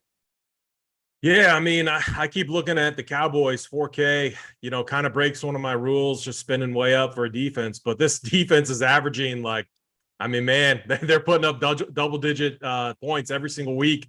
They're just so, you get a matchup against Justin Fields. Justin Fields coming in with a little bit of confidence too. I like that even more. He's going to be firing downfield and stuff. It's going to create so many opportunities, I think. 4K, we have a punt quarterback that we can go to. We have a Tony Pollard. You can correlate with that defense. So I'm actually breaking my rule. I'm going to be very high on the Cowboys defense. And then what I want to do is I want to go the complete opposite route and find like a punt 2K-ish defense and just load up on all the studs. So I have yet to do that, but that's why we're on the show. That's why I have you guys. And it can't be the Commanders for me. I don't want to play them. I think they're going to get a decent ownership here against Ellinger. And I don't like it. Yeah, JT, I'll go to you because the Commanders up top, the Patriots up top, like it's looking like everyone's going there. The 49ers are the sneaky one because they're $100 more than the Patriots, but they're up there now too. So, and then up top, it's going to be the Eagles and the Patriots. So that's sort of the five. You can play them still. I'm just saying, what are your thoughts here at this position before we get to our plays of the day? Yeah, I think the Niners are intriguing coming off of an absolute shellacking there. And we know that Matthew Stafford has thrown the ball around, but I think a team that's even more intriguing, and I'm surprised to say this as someone who grew up in New York, is the Jets. I mean, Mac Jones gets benched in the first quarter of last week's game. Bailey Zappi comes out and he was terrible after him. So now they go back to Jones. I think the game plan for New England is pretty obvious to everybody in the world, which is they're just going to put the ball on the ground and they're going to rush. And I think this is a spot where the Jets have been decent defending. And when Mac Jones throws that ball up for grabs, I think a pick 6 or 2 is potentially likely here. So the Jets would be an off the chalk defense that normally you wouldn't play this in years past in the Patriots and Jets matchups, but I think it's entirely viable today. Yeah, I've got a few, so I'll give them quick before we get to our plays of the day and get out of here. We're at about 695 likes. We got a few seconds here to still hit 750, but I said it last week and I'll say it again. If you're paying up this week, I love the Cowboys with Pollard. I get why everyone's on the Eagles, but what happened last week and this week, it happens to be just a perfect storm. The Washington Commanders are the most popular defense on the slate because of Ellinger. Go the other way. Pay a little bit less than the Cowboys. Go to the Colts. They've been horrible all season. So were the Green Bay Packers before last week. And then they ran into Taylor Heineke, the guy who I told you on this same show last week throws a pick every game almost, man. He averages over a pick a game. He throws it off a bunch. He has fumbles. There's all kinds of mistakes that are made. You get the opposite defense. Your people are paying up for the Cowboys, so the money's there. You're actually $300 cheaper, and you got a defense that you can get going. They're cheap over on FanDuel as well. So I like the Colts. You could pair them with Jonathan Taylor if you want to get really unique on this slate. So I like that quite a bit. I like the Jets. Someone, I think you just brought it up, JT Hayes. They're going back and forth between Mac Jones and Bailey Zappi. I think they're pretty interesting. The cheap ones like the Steelers against Hurts would be leverage. The Bears versus Tony Pollard. If you wanted to go down there, the Giants in the weather with Barkley versus Seattle, you could even pair that up. So I like quite a bit of these defenses this week, and I think they're going to do just fine. Cowboys are great up top. I'd like them if you're going all the way up, but I do think that the Colts are going to be sneaky here on this slate. So that's all I've got for this week, guys, on defense. AP, you ready for the plays of the day, man? We're just about to hit 700 likes. Maybe we can crack 750 by the end. Yeah, yes, sir. I mean, so Nico Collins got brought up. That was my play last week. They were peppering him early. Unfortunately, went down, and Chris Moore came in and stole the touchdown away from him. But I'm not going with a cheapie this week. I'm going with a spend up option. Jonathan Taylor, 8K. I don't think a lot of people are going to be on him. I think he has a monster game, over 100 yards rushing, add in, I think 70 yards receiving, 2 touchdowns. I think 40 plus DK points, absolutely smashes, and everyone kicks themselves for going to all these other running backs and not thinking about Jonathan Taylor. I like it, man. We talked a lot about that one. I think it's a good call. JT Hayes, your play of the day. What do you got? Yeah, going to a team with the 3rd highest implied total, but I'm not going to the guy that everyone would think I'm going to go to here. It's not Justin Jefferson, it's Adam Thielen, 6.2K, 4% own. This is a spot where I think Kirk Cousins has a good game. I might play him some. I don't know how much, but I think Thielen is a guy here who's going to get into the box twice and have a big day. Yeah, I love that call. Like you said, just going off of one that's popular and getting to the next one. Also, Arizona, Byron Murphy is playing. It's Justin Jefferson. I'm not worried about it, but I'm just saying they have shut down wide receiver ones. He's much different. He's a wide receiver 1++. So probably not shutting him down, but I don't hate that call. I'm going to go to the guy I mentioned earlier. I want to be a week early. If this was last season, we would have been all over this guy every single week. I know it's a new team, but with the injuries to Juszczyk, Debo, the thought of Ramsey on the other side, maybe Kittle in blocking more. I'm going to CMC and people kicking themselves like AP said, at the end of the day saying, why didn't I just play him? He's still under 9K. He had an extra week in the books. All those injuries were there. It's a tough matchup. Maybe Garoppolo just checks it down all day. So I'm rolling with my guy, CMC. You can offset the salary in any lineup you're building by using Van Jefferson if you want to call it a secondary stack. So let's have some fun this week, guys. We hit a 711 on the way out, came just short of the 750. I'll announce it later. My guy, Beat Buzz, reach out to me on Twitter at Totag and Tambo. I'm going to hit you up. You're the winner from the chat. The other $200 I'll be giving away from this show will be in the live show chat. Stick around for the morning wood. That's going to do it for Off the Chalk this week. For AP, for JT Hayes, for Simon behind the scenes, I'm Totag and Tambo. Simon, get us out of here, man.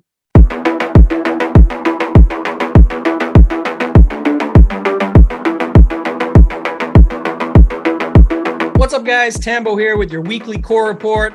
With the first week of NBA in the books, our RunPureSports hot streak continues. RPS has been on a roll, and NBA kicked off with some big winners. Big T hit 58,000 across both sites on opening night. New member Jeff Nugent hit for 10K. Shawnee hit for 22K. And on night 2, Eden Cohen shipped for a monster $250,000, taking down the main $888 tournament on DraftKings. On Wednesday, Locks hit for 72,000 on DraftKings, and on that same night, I hit my biggest NBA win yet, shipping for over $100,000 on FanDuel by simply using the premium content produced by our RunPureSports team. Glock's heat map provided me with the info I needed to build my lineup and help me ship. And it wasn't just NBA producing big winners. Big T pushed Guz the Bus Edwards hard on the Sunday Morning Wood Show. I know we're saving money at running back this week, but are you spinning up for Derrick Henry? Yeah, I mean, I can't play Derrick Henry when I'm playing Gus the Bus. I mean, that's tough. How did every game finds its way back to Gus? Gus went off, scoring 2 touchdowns at only 2% ownership. Make sure you're subscribed to our YouTube channel to get great calls like this for free on a daily basis. Gus was also featured in Big T's player pool, along with Bengals stacks.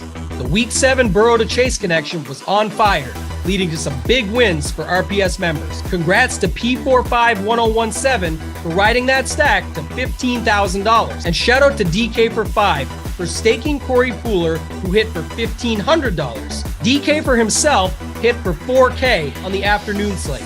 To top off the week, our members ran pure in some showdown contests too.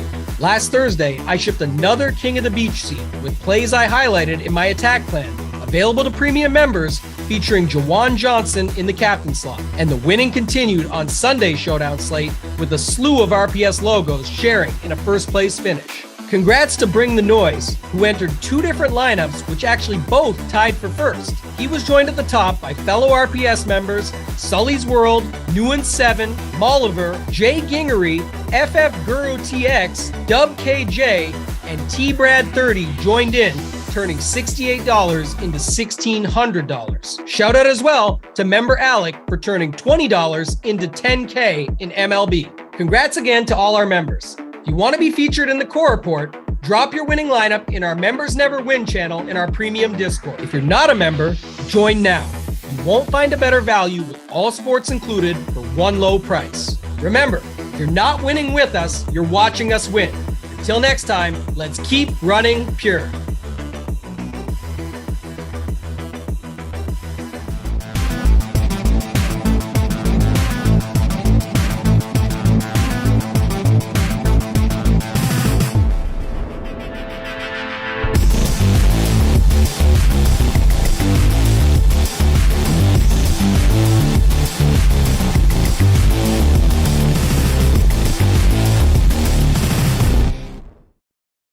Hello, everybody. Happy Sunday. Welcome to NFL Week 8 over here on Run Pure Sports. It is time for a little bit of Morning Wood. I'm Eric Crain, and I am joined, as I am every single Sunday. We got Hoop. Hoop showing off the winning lineup. Hoop, how we doing, brother? Yeah, doing well. I kind of teased that there'd be a new background. I don't know how it's showing here on the show, but it has a cool graphic or guy helmet made, and then the wife kind of turned it into, I don't know what these things are called, like the banner things. It kind of reels up and down if you want it to do it. Can't really see. Maybe if we have a 2-man booth or something, you'd see it a little bit better. But it was a nice product. Happy to have it, and excited to pick some winners here. Week 8 got a nice slate. Yes, sir. It's a nice little slate today. Also joining us, we got Big T. Tony, how we doing, brother? Going good. Yeah, another week. It's an interesting week, too, as we get into it. A week we haven't seen in a little while, where we got some very interesting plays and a bunch of chalk. So, yeah, it's going to be a good slate. Hoop's got to get another one now so he can have them on each side of him, get rid of both sets of rings. So we need him to get one more Millie win this year. Yeah, the crazy part is it was super live last week. I had a really good team in that 4K Millie Maker. Had all the guys. It had Chase. It had Burrow. It had the running backs that went off. It had Jacobs, and then I needed a little push from Breece Hall was in there. He got hurt, and then I needed like Nico Collins, who also got hurt. It finished like 20 back and suffered 2 casualties along the way. So we were close, but you keep grinding. You just want to put yourself in the position to be live at the end, I guess. Man, that Breece Hall injury was so disappointing. Yeah. Like I was watching him just thinking, I'm not fading this dude for nothing for the next until he's like $8,500, and poof, he goes down with an ACL injury. Well, I guess I'm fading him now. All right, but injuries have been brutal all week. Really, there's been a ton of different ones. That's really my only goal every week. If you lose, you lose. Just don't give me a damn injury. It's so painful when you, like, right away last week, Amon-Ra just down. It's like, all your good. Oh yeah, teams. that was.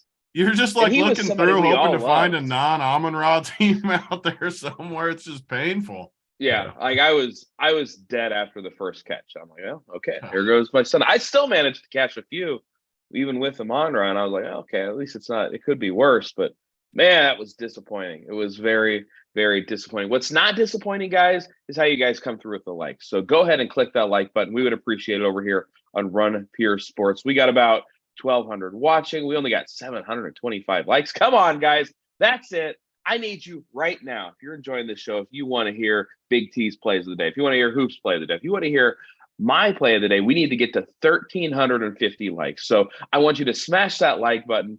Subscribe button, we'd appreciate that too, but it's the like button that we're really looking for. So help us out here at Run Pure Sports. And we're going to go ahead and jump right into the games. How does that sound, guys? Ready to do it. All right, let's do it. Sounds great. We're starting off with a good one. We're starting off with one that I like, and I'm sure you guys are going to like. It's the Cardinals and the Vikings, 48.5-point total. Minnesota 3-point favorites at home. Hoop, I'm going to start with you here because obviously we like some of the plays in this game. Benjamin's probably not going to get as much ownership as he probably should. Justin Jefferson, DeAndre Hopkins. We like all these guys. There's a lot to like in these games, but they're all pretty darn expensive. Yeah, I mean, it's a premier game, I guess, on the slate. Total hovering around 49, which I think is like second or third on the entire slate. Two offenses that have pieces that we kind of like. I'll be more focused on the passing attack on each side.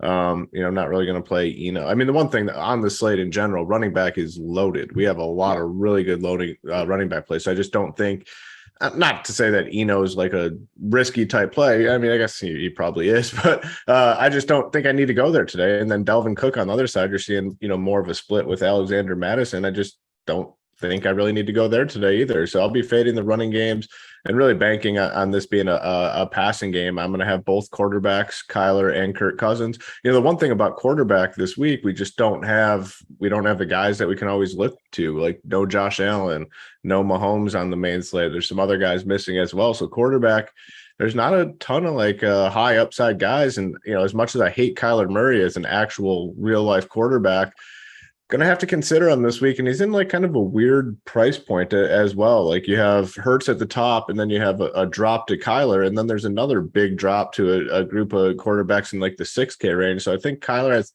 a chance to get lost in the shuffle. Hasn't had the big, huge fantasy games that he had last season, but another week working with DeAndre Hopkins. I think he has a chance to do something this week. So I like him. I like Hopkins. Zach Ertz a little bit, and then Rondale Moore. On the other side with Kirk Cousins, really like him. I mean, really like Justin Jefferson. That's another guy he's kind of priced in a tier of his own. You got Jefferson and Kupp at the top, and then a big gap. I mean, and there is actually a substantial gap to Tyreek Hill, who we'll talk about later. You're talking $600-700 between those two. A lot of people just go down to Tyreek Hill, who, I mean, I do think is a phenomenal play, which again, we'll talk about it when we get there. But Jefferson at 9.1K, I just don't think many people go there. Good with him, good with Thielen. And even Irv Smith at tight end, we're basically forced to spend down at tight end this week. There's no spend up options really. Fine playing a guy like Irv Smith in stacks of this game. So it's a premier game for me, and I'll have a lot of exposure to the passing games and nothing in terms of the running backs here. Yeah, and you mentioned the quarterbacks here, and to me, like a guy like Kirk Cousins not going to be owned this week, and he's somebody that could. It wouldn't shock me if he went for 403 in this spot. Like the dude's just going to be chucking. So I don't hate Kirk Cousins at all. Tony, what are you doing with this game? Yeah. I mean, I like it. I don't think I like it as much as you guys. I mean, Kirk Cousins, every time I play this guy, he just legit sucks. It's so painful. So I don't know. I mean, you can play Tua in that range. Tua is going to be more popular, obviously, but quarterback always gets spread around. And I've heard a lot of people talk up Cousins, where Cousins is kind of the pivot. And what happens at quarterback every week is the same thing, where Cousins will come in 8 and Tua will come in 14 or something. And it's really just, I don't know. I'd rather play Tua. So I don't know. I doubt I play Kirk Cousins. Justin Jefferson, I'm always going to play. He's my guy. I do worry a little bit about Arizona shutting down the ones, although Olave did torch him a little bit late in that game. Still worry about it, though, because he shut down Kupp. He shut down Devontae. I shouldn't say they shut down those guys. So the scheme of it worries me a little, but still going to play Jefferson every single week. Another issue I have with Minnesota, I just don't like their pieces as much. I've heard people say, like, play Cousins and fade Jefferson. That sounds even crazier. Like, why are you playing Cousins with Thielen and Irv? Like, that's just too contrarian for me. I don't. If I play Cousins, you damn well better believe Jefferson's going in there with him. I'll tell you that much. So I really wouldn't do it without Jefferson. But the Arizona side, I do like a little bit more than Minnesota just because you got the running quarterback. Like, if you're playing Cousins, you're really not getting that different, I don't think. A stand-up quarterback, you need a bunch of yards. You need 3 touchdowns, 300 yards, that type of thing. Kyler, though, can get it on the ground. Like Hoop said, his price point is weird. Like, he's priced up like he was the past years where he was crushing. But we don't have much upside on this slate at quarterback. He's one of the few guys that has a legitimate ceiling running and throwing now with D-Hop back. So definitely Kyler. I'm a little bit torn on him, but one of the few upside guys. Hop, I mean, you saw him last week just getting peppered his first game back. Definitely will have some Hop. And I'm not going to play Rondale Moore now that we've had another week. Like Robbie Anderson, though, that's who I want to know about. So Robbie had they played Thursday, right? So he's got 10 days to get some plays in the system for him, or did they not? I can't remember when they played last. I mean, it sounds like he's going to be, good to go. He's got a week of practice in. Like, I think Robbie at 4K is a fine dart. Yeah, like I love the theme of the show, Robbie for Robbie, baby. He owes us a lot of money, so yeah, let's get it started. I'm gonna add him into the player pool as we speak. That's a good call. He owes the Morning Wood some cheese. We're getting it back. Sure, will suck again, but for sure. Than in Carolina, at least we got a chance here with Hop on the other side. I don't know, maybe he catches a bomb or something. The hard part on DK is he's just never gonna volume it. So I mean, you're legit. You need the 70-yard house, and you still might not be good enough. Is the hard part with him, but. Who knows? It's a new system. Maybe they scheme him open a little bit. I don't know. I'm definitely lower on this game, though, besides the top receivers. Probably a better FanDuel play. You know, if he houses one for 70, much better chance. Yeah, much better chance of him being on, like, the optimal, winning type team opposed to DK, where those volume guys can get there and pass him. I will say the one guy that I'm probably fading moving forward is Zach Ertz. Like, with Hopkins, they're eating up all. Like with Hopkins eating up all the volume, like that's what we liked about Hurts is that he was getting 10 targets a game. That ain't going to happen anymore with Hopkins. So Hurts is just a guy that's he'd have to be a lot cheaper to end up in my player pool. All right, Panthers at the Falcons, 41.5 point total. Atlanta, 4-point favorites at home, and of course the big news on the Panthers is they're out of running backs. They are down to Deontay Foreman after Chuba Hubbard got injured, after Christian McCaffrey got traded. Foreman's another one of these guys that is in a fine spot. I don't necessarily love playing a running back on a team with an 18 total, but he's got to get all the work here. Hoop, what are you doing with Foreman? Yeah, I mean, went from making fun of the guys that Hoop made fun of last week. Let's soak it in here. Let me soak this in. Hey, I was wrong. You guys were right on the cheap running backs. Hoop was wrong. I take my L, and we move on. So. It didn't work out last week. I made fun of 2 of your guys' running backs. You made fun of one of mine, and they all smashed, which was good. They all got there. They all got there. Part of the show, though, is none of it mattered because the chalk running backs destroyed the slate. So all of us were wrong in our own way because that was not a winning build. Those other dudes went for like 40. So when our 4K guys go for 20 and the top guys go for 40, the 20 all get hurt or die. I really was so excited to get you to send you that bus emoji. Like I was just as happy as you just said that. I was just smiling ear to ear. And I was just waiting. I said, all right, they one point for the boys, and then I was like, oh, well, Dallas is inside that 5-yard line. But it's funny because we all called the pieces like perfectly too. I said he's going to fall into like 2 touchdowns or something. It's exactly what happened for Zeke. So I got to come back at you, and then you got to come back with the double bust, and then I got to come back with the double Zeke. It was a good back and forth. In terms of Foreman this week, I said I didn't like him last week because I had like 4 running backs, which they didn't. It was just Hoop exaggerating for no reason. This week they don't really have any, and he's 5.3K. But the one thing is there's a lot of running back plays this week, and it could be the same scenario where he might get you 20, but I see 5 guys that can get into the 30s again this week. So makes it tough. I'll definitely keep him in my player pool because he's 5.3K, very cheap. So yeah, cool with Foreman. DJ Moore, how many targets did he get last week? He had 10 targets. He looked good, found the end zone. He's still cheap. He'll get some ownership, but it's a wide receiver. There's not many like mid 5 and below plays that are appealing. Tough, so man. Yeah, it's tough at wide receiver. So you're almost forced to look at a guy like DJ Moore, whether you like him or not, because you just need it for roster construction. So in on him, and I'll just be fading Atlanta's offense. Besides your boy Pitts, 4K for Pitts, I'll keep him in that tight end player pool. You're even going to fade Tyler Algier? Yeah, I'm not on. Yeah, I can't play him this week. No. All right. I don't think he's insane. Tony, what are you doing with Foreman? What are you doing with this Atlanta side? What are you doing with DJ Moore? Yeah, I mean, this game's kind of interesting a little bit to me. As far as the Carolina side, Atlanta, I mean, you can't play Algier this week. Last week I was on some of those guys. There's too mmany good running back plays. Okay. You can't do it this week, but Pitts, man, every time I play that guy, he gives legit. They're down 3 touchdowns last week, just shoving the run game right down Cincinnati's throat. Oh God, Pitts. I wish he would. He's one of the few guys that I wish would just be off slates because man, it's tough. The tight end's so bad. And the weird thing is, I kind of like Carolina. Carolina's my like contrarian pivot team, and not DJ Moore. Obviously, he's popular, but I'm talking. I think you could play PJ Walker, as crazy as it sounds. And hear me out, because I want to get made fun of for it. But I watched this. You're going to get made fun of. That's good. I want to be made fun of because I soak in this, and I'm on a roll with these takes like this.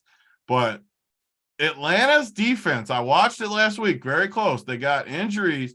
Their secondary is freaking horrendous. And you could play PJ Walker instead of some of those cheap guys. He does have a tiny bit of rushing upside too, I would think. And you can play DJ Moore and Terrace Marshall for 3,500 with all chalk with it. I don't think it's that crazy. So chalk me into just a contrarian stack like that, all cheap guys. Then you could play up, you could play 3 running backs you want, even like Jacobs, McCaffrey, like really good running backs. And you could probably even fit a good receiver in there. Who knows? Maybe you play Pitts as your tight end too. Now go ahead and make fun of me, Crain. I'm ready for it. I can take it. Like, I understand quarterback is weak this week. I understand that we don't have Josh Allen to go to. That doesn't mean we have to go to PJ Walker. That doesn't mean we're playing freaking Sam Ellinger. Why can't we play PJ? It's funny because you guys are going to totally make fun of the quarterback I'm going to talk about later. Like I am fully prepared to take shit for this one. It's a bad quarterback week. There is no spend ups. Like, yeah. What's wrong with playing a guy against a bad secondary when you a chalk receiver and another guy that I don't see why it's a bad play, but you guys can make fun of it. That's fine. Oh yeah. Go ahead, Hoop. Tell him. Go ahead, Hoop. I mean, as much as I like to rag on Big T's plays, I'm not saying I'm playing them. Don't get me wrong. I'm not saying I'm playing PJ Washington, but this is the week. PJ Washington, he got called too. Oh, PJ Walker, I got the wrong name. PJ Washington in there. PJ Washington. I'm not playing. You're Mr. not playing Walker. either of them. Yeah, I'm not playing PJ Washington on this NFL slate or PJ Walker, but I called him PJ Washington. That's great. It's the week to do something like that. I mean, man, like where are the quarterbacks? Like, I don't know. There's quarterback could just be, it's wide open. And I'm fine with it. I'm not going to do it, but I'd be fine with that. Okay. By the way, I mean, nobody mentioned Drake London at 5,100. Like, I'm never playing that freaking. Okay, guy no, again, just ever in me, my life. Like, you're talking about playing Kyle Pitts. Yeah, because he's tight end though. It's a tight end's bad. Receivers but on a not slate bad. where we don't have any wide receiver value, Drake London is They simply don't too throw talented. it enough. Then you can't play Kyle Pitts. He's you can't a say they tight don't throw it end, enough to Crain. play It's two Kyle different Pitts. positions. Oh my god! I know it's tutor. They still have to catch the ball. If I could play Drake London at tight end, I would. Like, Yeah, well. it's tight end. You don't need volume at Crain, tight end. don't make me come to Big T's defense 2 times in like 15 seconds. Drake All right. London. Oh, he pissed me off. They don't throw it. They never throw the ball. I'm telling you, man, like it's just too cheap for the talent. I Listen, know they man, don't. I You're- agree you're- with that. I love Drake London. He's a beast. Your But guy they do Olave, not throw the ball. your guy Olave is coming up in 2 games, Crain. Save it for him. Okay, first off, he's not. I'm just counting the games. He's coming up in 3 games. Oh, sorry, sir. And He counted the games. let me run the show, baby. All right. You know, just for that, we're going to Tony first next time. Dolphins at the Lions. He gets the good game. 51.5 point total. Miami 4-point favorites on the road. And Tony, you were talking up Tua earlier. Everybody's talking up Tua. He's going to be the chalkiest quarterback on the slate. Talk to me about Tua, man. Yeah, I mean, he's definitely going to be owned just because he's 6,200. The issue I have with this game is it's one of those games I just don't know how it doesn't end up in scoring. I mean, you look at the 2 sides, it's going to be very chalky, which we all agree on, and it's a matter of what you do with it. But, man, like, look at the Miami side. Tyreek, Tua, Waddle, Mostert, like, they're just incredible plays, all 4 of them. So how do we figure out what to do? Jasicki's kind of the tight end that everyone thinks they're getting cute by playing, but tight end, again, you can play anyone at tight end this week. I think he kind of makes you a little different, but I don't know. I love all 4 of those guys. Jasicki, maybe if you want to get different. That's the nice part about Miami, though. You know where their volume is coming. Every one of those guys. Detroit's not stopping anyone at home. You got perfect atmosphere. And then you look at the other side, Detroit, you got Swift back, which is a massive upgrade, obviously. Everyone liked him coming into the year. Amon-Ra, scar tissue a little bit from last week. It did hurt my feelings, but you can't let that impact this week. He's in a great spot again. I do think he could get steamed very, very hard in tournaments just because everyone's on Miami. You look at all the good running backs. Really, most people are probably going to play Amon-Ra or Hawk even at tight end. I think could get a little bit of late steam just because everyone's going to be on this game. Miami side's a lot easier than Detroit, but in a way, Detroit, I mean, I love Amon-Ra and Swift. I don't think I'll play much Hawkinson except in game stacks, but Amon-Ra and Swift are just great plays. So I don't know. I guess the question is, how do we build differently with this game? And I don't know the answer fully to that, but I know I love this game. I kind of just think you build differently in other spots. Like this game's great. I will say I don't like Swift this week. Like I think they're Swift. Why? No, I think that dude, they've been treating him with kid gloves for freaking 6 weeks. They're not suddenly going to come out and give him a shitload of work. Like it would not shock me at all if he sees way fewer touches than everybody else thinks he is. Like I love Amon-Ra, don't get me wrong. But Swift's not even in my player pool, man. Like I'm just not even messing with Swift. I think there are just too many good running back plays to roll the dice on a dude that might not get touches. On the other side, Raheem Mostert, I'm perfectly fine with him. Hill and Waddle, of course, these guys are fine. Hoop, what are you doing in this spot? Yeah, kind of going back and forth on Swift. I think I kind of agree with what you're saying. Like there's a lot of really good, stable running back plays this week.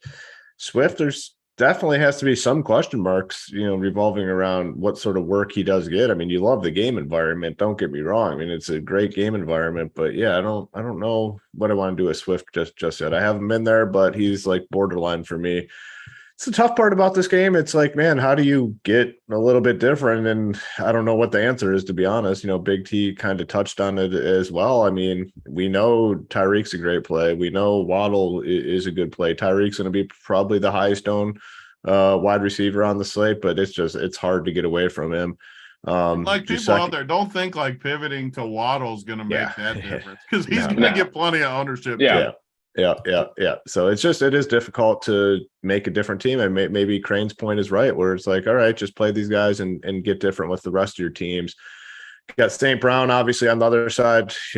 I think great play. I mean, the hope is people are afraid to go back after the I'm kind of injury. afraid. I'll admit it. Yeah. It was not a good feeling last week to be on him, but got to go right back. And I like Hawkinson a little bit more. I mean, maybe that's the way. I mean, people are going to spread out ownership at tight end a ton. I mean, there's like 10 guys that are basically the same plays at tight end. So it's really going to get spread out. Maybe you just go an overweight stance on Hawkinson in these teams, but really good game. It's not a game where, it's going to be sneaky by any means. But again, the one point to always bring up is, quarterback does get spread out. And Tua, if you really do like him, it's always easy to get really overweight on your quarterback plays. He probably comes in at like 15% or something. Like, I do think he ends up way higher than we think. Like, I think he ends up like 20, 22, somewhere in there. But still somewhat low if you like him. Yeah. Like but I do think he's going to end up fine. Definitely like mega chalk as far as. Do you guys like golf on the other side? Like I like playing a little bit of golf. Just because he's excelled in these back and forth type games, like where they're playing no defense. He'll get out there and take the shots and push the ball. So I'll have some of him. Do you guys like him at all? I mean, like I hadn't really considered Goff, to be honest, but he makes a lot of sense. Yeah. The good part is Miami doesn't get pressure. I've seen him a few weeks now. Yeah. And any team that doesn't get pressure on these slow, like whiteys like Goff, it's going to help him. Yeah. So I'll have a little bit of Goff. Yeah, I don't mind Goff at all. The more I think about it, he might be better than my quarterback playing a team with a shit total. I got one way we can get different in this game that I don't think anyone really will do is build your full stack how you like it with Tua, and then just pivot down to any of those quarterbacks we were talking. Not Goff, anyone outside of this game, any of them, literally the Ellinger or the Tennessee guy or Walker, if you believe me, or any of those guys. Cousins, anybody, literally any other quarter. Like play Cousins, Jefferson with a game stack here. That's different. Play Walker with DJ Moore with a game stack here. Basically any quarterback not in this game, and then still stack this game. And maybe who knows if your quarterback somehow outscores Tua, Tua. Again, I'm not rooting for injury, but you never know with these guys. What happens when he gets hurt and the game still goes off? You got a different quarterback. I don't think it's that crazy, and it's a way to get different with the game stack still. Yeah, the other point to bring up with Mostert is I really like using him on teams where I don't have a lot of Miami, because it's hard to imagine them not having success. So if you're playing like Kirk Cousins and Justin Jefferson, it might be hard to get like Tyreek or even Waddle. So on those teams, I really like using Mostert and just hope that he's the guy that gets 2 of the 3 touchdowns, because they're going to score a few here. I like Mostert a lot, and I like that he's not going to be owned. I think he's just as good as the other guys in that price range, and like the fact that he's not going to be owned, really attractive to me. He's definitely. I mean, he'll be under 15%. No way. I think I agree. I think so. I mean, there's 10 of these dudes that are very strong plays. 5,900. I'm telling you, I'm looking at ownership projections right now. It's like Tony Pollard soaking up a ton of ownership. Yeah.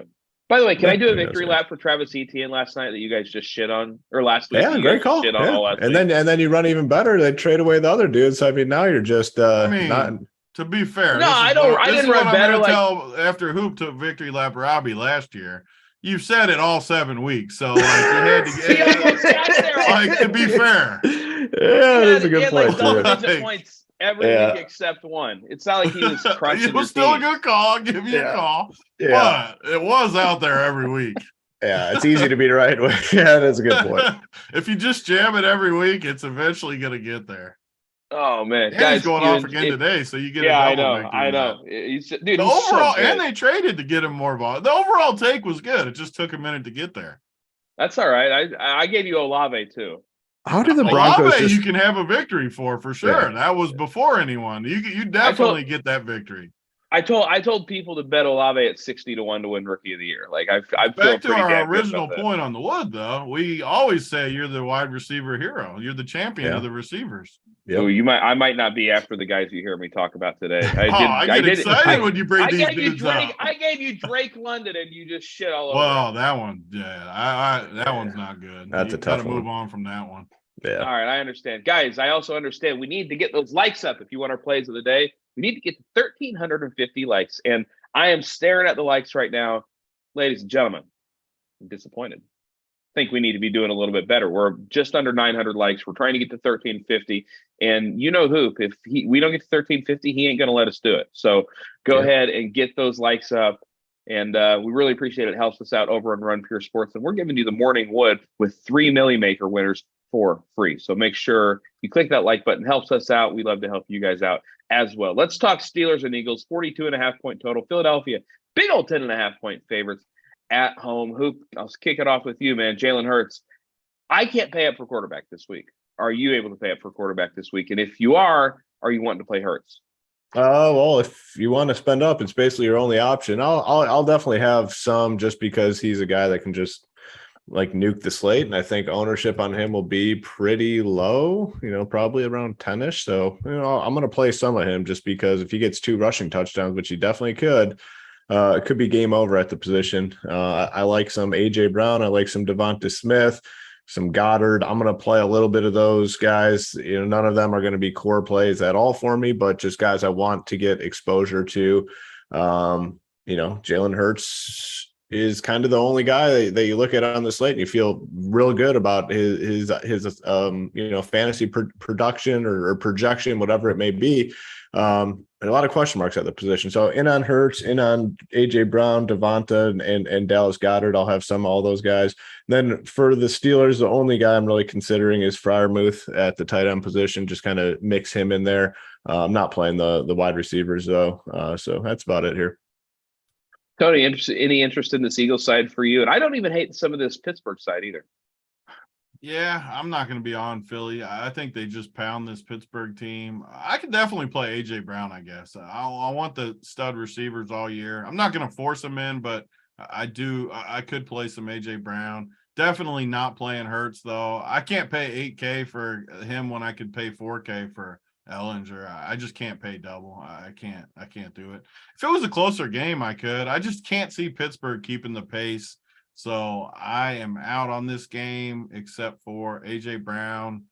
How much of the defense? I could definitely play Philly's defense against this Pittsburgh, even though they're a spend up, and I don't usually like to spend up. I could definitely do it in this spot because Pittsburgh's going to want to throw the ball, which is nice. A lot of times when we see these teams, maybe they're a little more conservative and stuff. Pittsburgh's going to air it out, which is great for a spend up defense because you just need that to happen.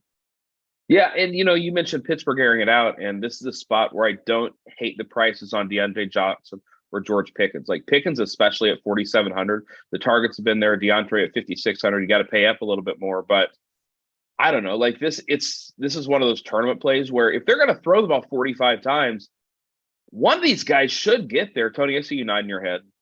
I mean, I'm never going to disagree with Crane's receiver takes. Well, unless it's Drake London. But number 2, Pickens is a beast. I could be talked into him any week. Total stud. He's a total stud. If you find a perfect team and all I had to do was play Pickens, I'd be thrilled to pop Pickens in there. To pop Pickens in there. I like that. It sounds like a little rhyme you got going on. Mm-hmm. All right, let's talk Raiders and Saints. 49.5 point total. The Raiders. Woo! 1.5 favorites on the road against my boy Chris Olave. Who? Josh Jacobs, I see him in your lineup back there. Are you paying $7,500 for him this week, though? Yeah, I am. I like riding heaters, and there's no one that is as hot as Josh Jacobs. I mean, he's been the best fantasy running back for 3 straight weeks. And in another game here that's projected to have some points. I mean, he's literally doing everything. All the running work, getting targets in the passing game. A lot to like here. The price has come up a little bit. Ownership will be spread out at the position because there's a lot of guys in play.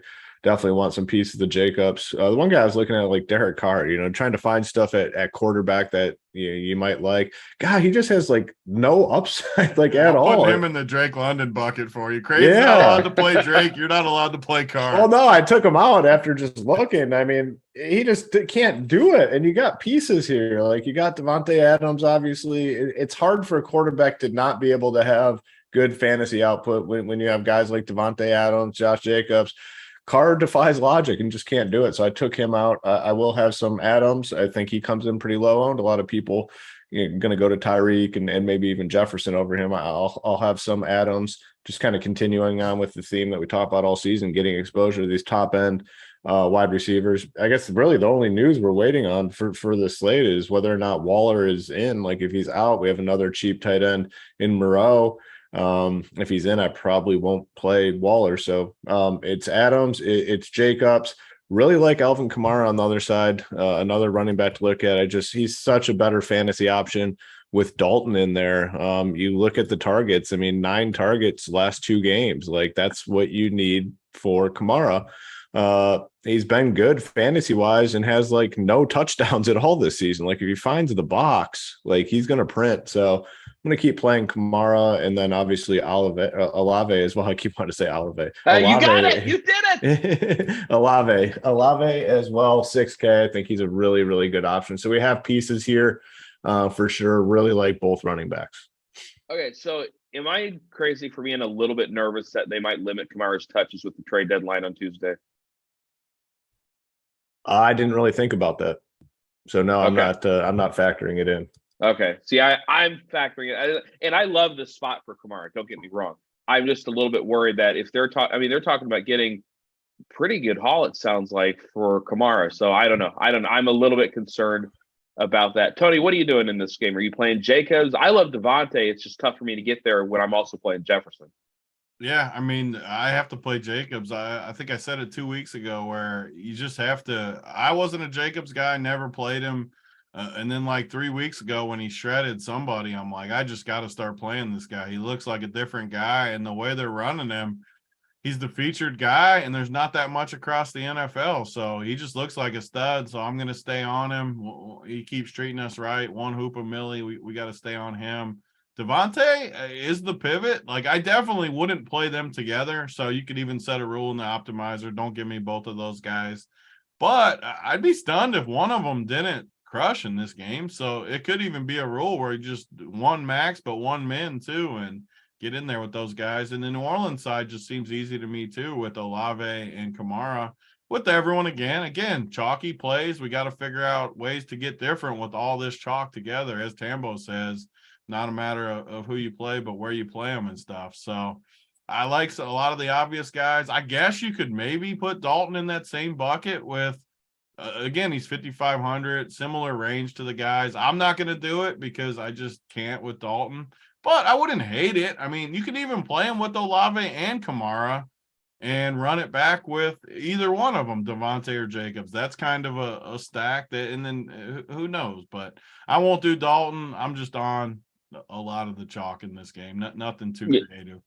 Yeah, I think it's Olave is a good play. Like Kamara is a good play. You just play the dudes. All right. Bears at Cowboys, 42.5 point total. Dallas 10-point favorites. Before I get to this game, though, click that like button, click that subscribe button. We're looking for 1,350 likes this morning. Helps us out over at RunPureSports if you click that button. So if you're watching, if you're enjoying this show, do us a little favor and click that like button. All right. We got this game, and Tony, I'll start with you. Is Tony Pollard a good play?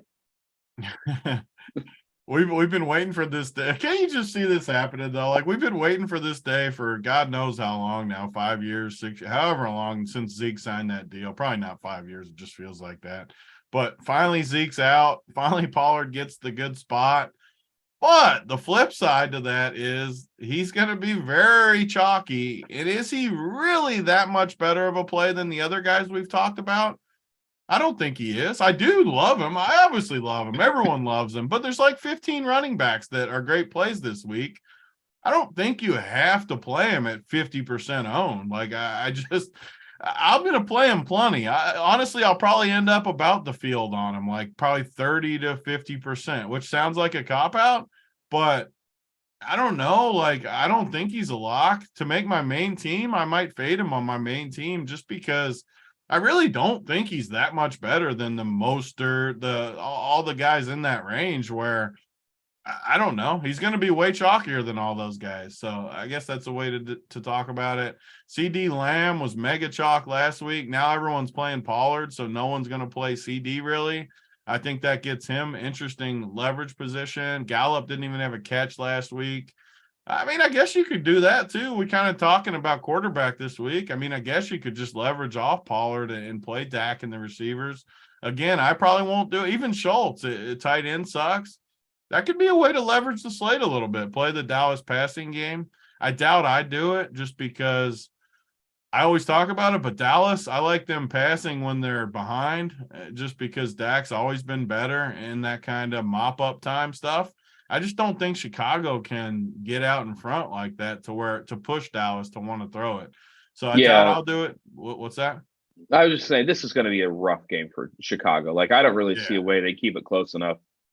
I agree. I mean, they look great on Monday night, but Dallas's defense, pressure and Fields, I can't see Chicago pushing it either. So I'm with you. Yeah, this is going to get ugly. Obviously, we like all the Cowboys guys. What are you doing with Pollard? Is he too chalky for you? No, not. It takes a lot for someone to be too chalky for Hoopster, but I do agree, like, where he could get 23 fantasy points, which would be a good game, and not, be the guy that you need. Like, there's going to be some big running back scores this week. So I don't want to sacrifice exposure to other guys to get more Pollard. So I think I agree with like Tony's point, where I'd be fine just being around where everyone else is on Pollard, knowing that I'm still going to get a lot of Kamara. I'm still going to get a lot of Josh Jacobs, Mostert, Kenneth Walker. Like, I want exposure to all those guys. So, it's not like an all-in on Tony Pollard thing. I mean, he's a phenomenal play. I'm going to have as much of him as I can get without sacrificing ownership on those other guys. Favored by 10 at home against the Bears, who've been getting killed by running backs. I looked at the same thing Tony talked about, like Dak and those other guys, but man, does he suck, man. He's just not a good quarterback to heck. It's painful to watch. Like, no, he just came back from the injury, but he is just not a very good, like, real life quarterback. I'll play some CD. I do like Schultz at tight end, but like stacking him with the pass catchers, Dak with the pass catchers, I don't think I'll do it this week. But it is an interesting point, though. I mean, man, like, everyone's playing Pollard, that. So go heavy passing game, but I just don't think Dak's capable of getting the job done. So that's why I'll be passing. You gotta have situation. Chicago too. Like, if you go, like, man, who could you play? Just say you did think that. Just say we think Chicago could somehow. Like, where do we go? Like, just like Mooney, it would be Montgomery. Like, Mooney's not. They're not going to have enough time to get Mooney the ball. But then that's another situation where it's kind of like the Dallas situation where the backup's actually better. Like, Herbert's better than like Montgomery. He is. And they're starting to transition a little bit. So yeah, I don't know. I mean, it's just probably just Pollard, and I like Schultz too. Broncos scored a touchdown. That's a rarity. Must have been a rushing touchdown. It was a Jerry Jeudy jet sweep, I think. Okay, rushing touchdown. It looked like a jet sweep. I saw the end of it.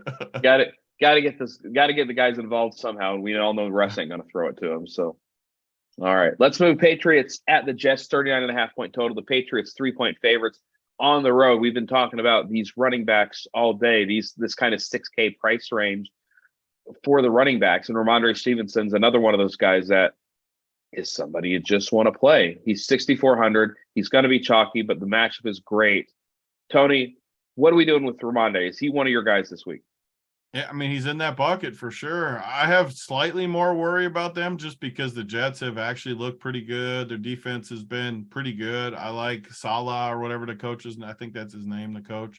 It's 2 syllables. You can get this one. Yeah, I mean, I was, but they've looked pretty good. So I'm not like all in, but man, Stevenson has looked good. I worried about Harris last week, played him in showdown. He didn't really get much work, but they were also getting blown out. So what happens if New England is in the lead in this game? I think Harris probably gets at least 30%, 40% of the work still in the right script. Man, you really think so? Like, it looked to me like Ramondre just taking over the job. But they were behind the whole game too, though. I don't know. I mean, I like Stevenson anyway, so I don't want it to sound like I'm like talking about Harris because that's not what I wanted to come across. So I like Stevenson, and the Jets side, man, it sucks that they had to lose our boy Brees because he was rolling.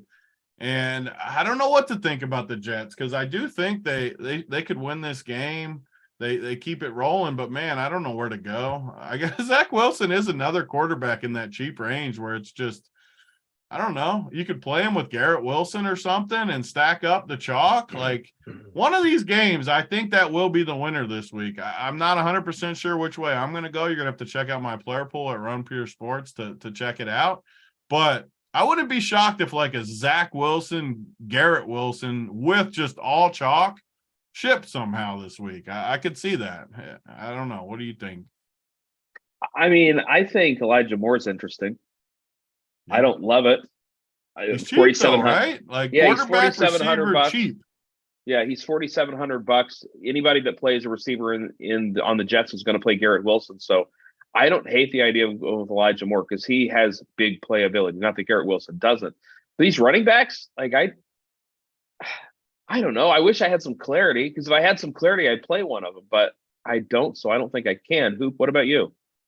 Yeah, not going to be much for me in this game. I like Stevenson, obviously. I mean, 8 targets last week. That's big time. You definitely like that. So Stevenson, I can't play anyone else on the Patriots team. I mean, it's just ugly. And then you look over to the Jets, and it's just as ugly.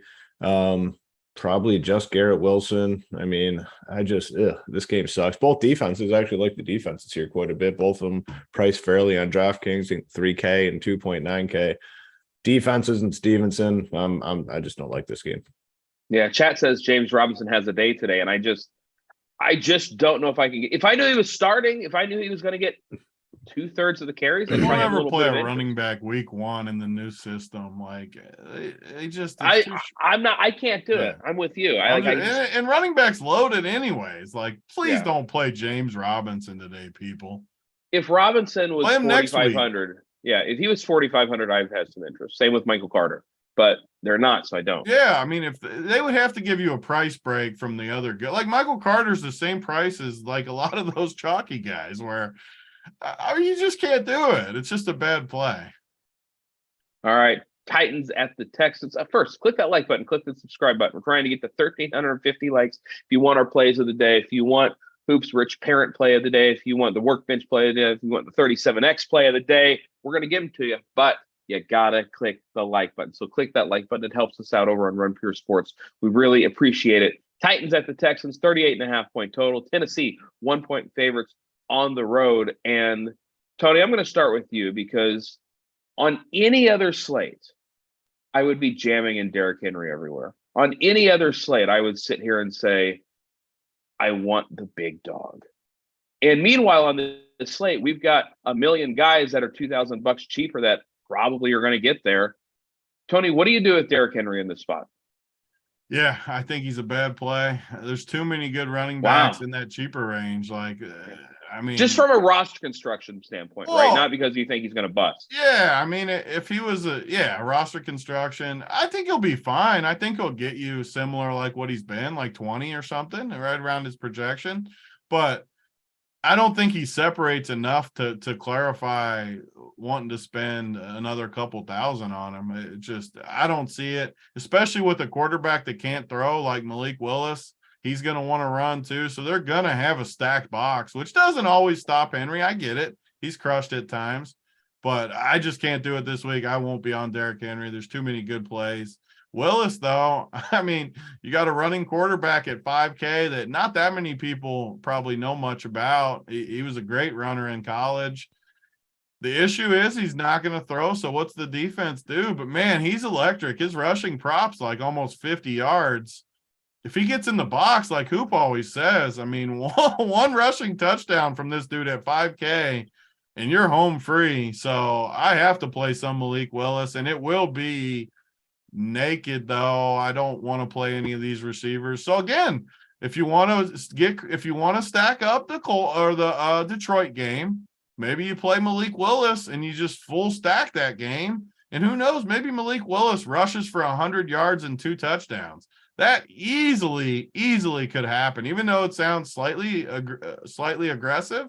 I wouldn't be shocked if he did that. And if he does that, you could have the winner with all chalk in your team. It could be an all chalk like shipper just because of your roster construction where you're a little bit different. So he's the only one on Tennessee for me. Houston, I think one of the interesting running backs of the day has to be Pierce because he just has to get squeezed a little bit in that range. I mean, he's going against Tennessee. There's so many good running backs in there. I just don't think people are going to click Pierce over a lot of those other guys in there. So am I saying he's going to be unowned? No, but I wouldn't be shocked if he came in lower than we think. I mean, the projections got him like 15%. I definitely think he's lower. I forget which player we were talking about earlier that I thought would be higher, but I think Pierce will be lower than his Mostert. projection.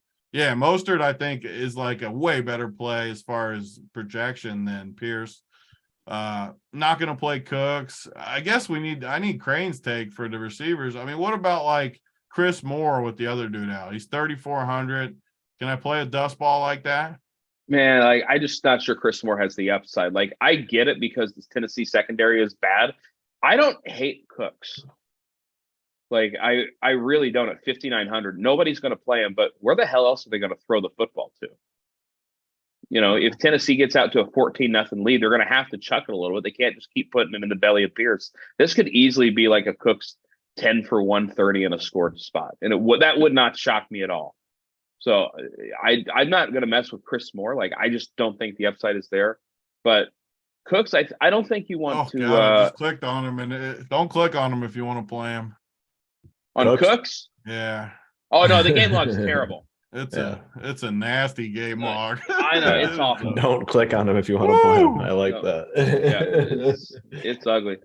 Hoop, I'm going to go to you. How do you feel about a guy like Malik Willis or Derrick Henry? I mean, there's a lot of pieces we got to talk about in the game with a 38.5 point total. Yeah, like naturally, if you play like quarterbacks, you want to pair them with somebody, and it just I struggle to find anyone on the Titan side that I want to play with Willis. So I haven't decided whether or not he's going to be in my pool. If he is, it's probably going to be those teams that Big T talked about, where it's just naked Willis, and you're stacking up some of those other spots. So I don't know. Derrick Henry, I will try to get some exposure to. I know it's tough because there's a lot of really good running back plays. I haven't built teams yet. Like, if I can get exposure to them, great. If I have to whack them out, that's fine too. I don't have a strong Sometimes take you just on. Got to whack them out. Sometimes you just got to whack it out, So if I can't get enough of him, he's getting whacked out. So that's where we're at with Henry. Pierce on the other side for sure, 6.3K. Cooks, yeah, it's been brutal, man. Oh, geez. And they want to trade him. I don't know. I mean, there's just not many there's good wide receivers at the top end, but you start getting a little lower, it becomes tough. I mean, maybe I'll play some Cooks. I just don't have strong lean on anything in this game, to be honest. All right. Before we move on to the next game, I want to talk about our premium, because you guys are getting one of our free shows right now over here on Run Pure Sports. And if you're enjoying it, do us a favor, click the like button. It really helps us out over Run Pure Sports. But I want to talk about our premium product. Hoop, what are the people missing who aren't premium members? Well, obviously we have not only the free shows here, but we have premium shows. A lot of the showdown shows are premium. We have a few premium shows for the NFL main slate. We have a playbook, which is just like a general breakdown, kind of highlights some plays throughout the week for, not only NFL, but all the other sports. We have our core plays page, which is very popular. Our coordinators post 5 or 6 of their favorite options, building block type plays. And then you can kind of use our content to build out the rest of your team. Player pool pages where, Big T, JSU, some of our other guys will list all the guys in their player pool. That's obviously a pretty big asset if you want to follow, one of the best, I guess probably the best fantasy player in the world over the course of the last 2 years, Mr. Big T. Post his whole player pool. That could be helpful to win some money. Got our Up to Lock shows, which are premium as well. After us, got JSU, Holden, and Dunkel going up to lock. So a lot of good stuff over here at RunPureSports.com. It's a good time to get in with all the sports going. Yeah, and one of the things also is the Discord, because with NBA going on, like, the Discord is an absolute must play, especially, you're going to get those late news, you're going to get those injury issues. Discord and NBA, you got the coordinators in there all the time helping the people out. It's to me, that's invaluable. All right, now I want to talk to us about some of our members who they never win. They say, "Oh, our members never win." Blah blah blah. Here's some members that won. We got Alec, who turned $20 and $10,000 in baseball recently. New member Jeff Newen turned $37 and $10,000 in NBA. P 45 10 17. I got that number right. Won $15,000 in NFL. Sonny, $22,000 in NBA. Eden Cohen, $270,000. That's real. That's a freaking house, man, in NBA. And of course, Tambo continuing his heater. He has won 10 or 100 grand in NBA, plus an NFL King of the Beach seat. Big congrats to you guys for crushing it, and congrats to us for going to a game that I actually like. It's the Giants and the Seahawks 44.5-point total. Seattle 3-point favorites at home.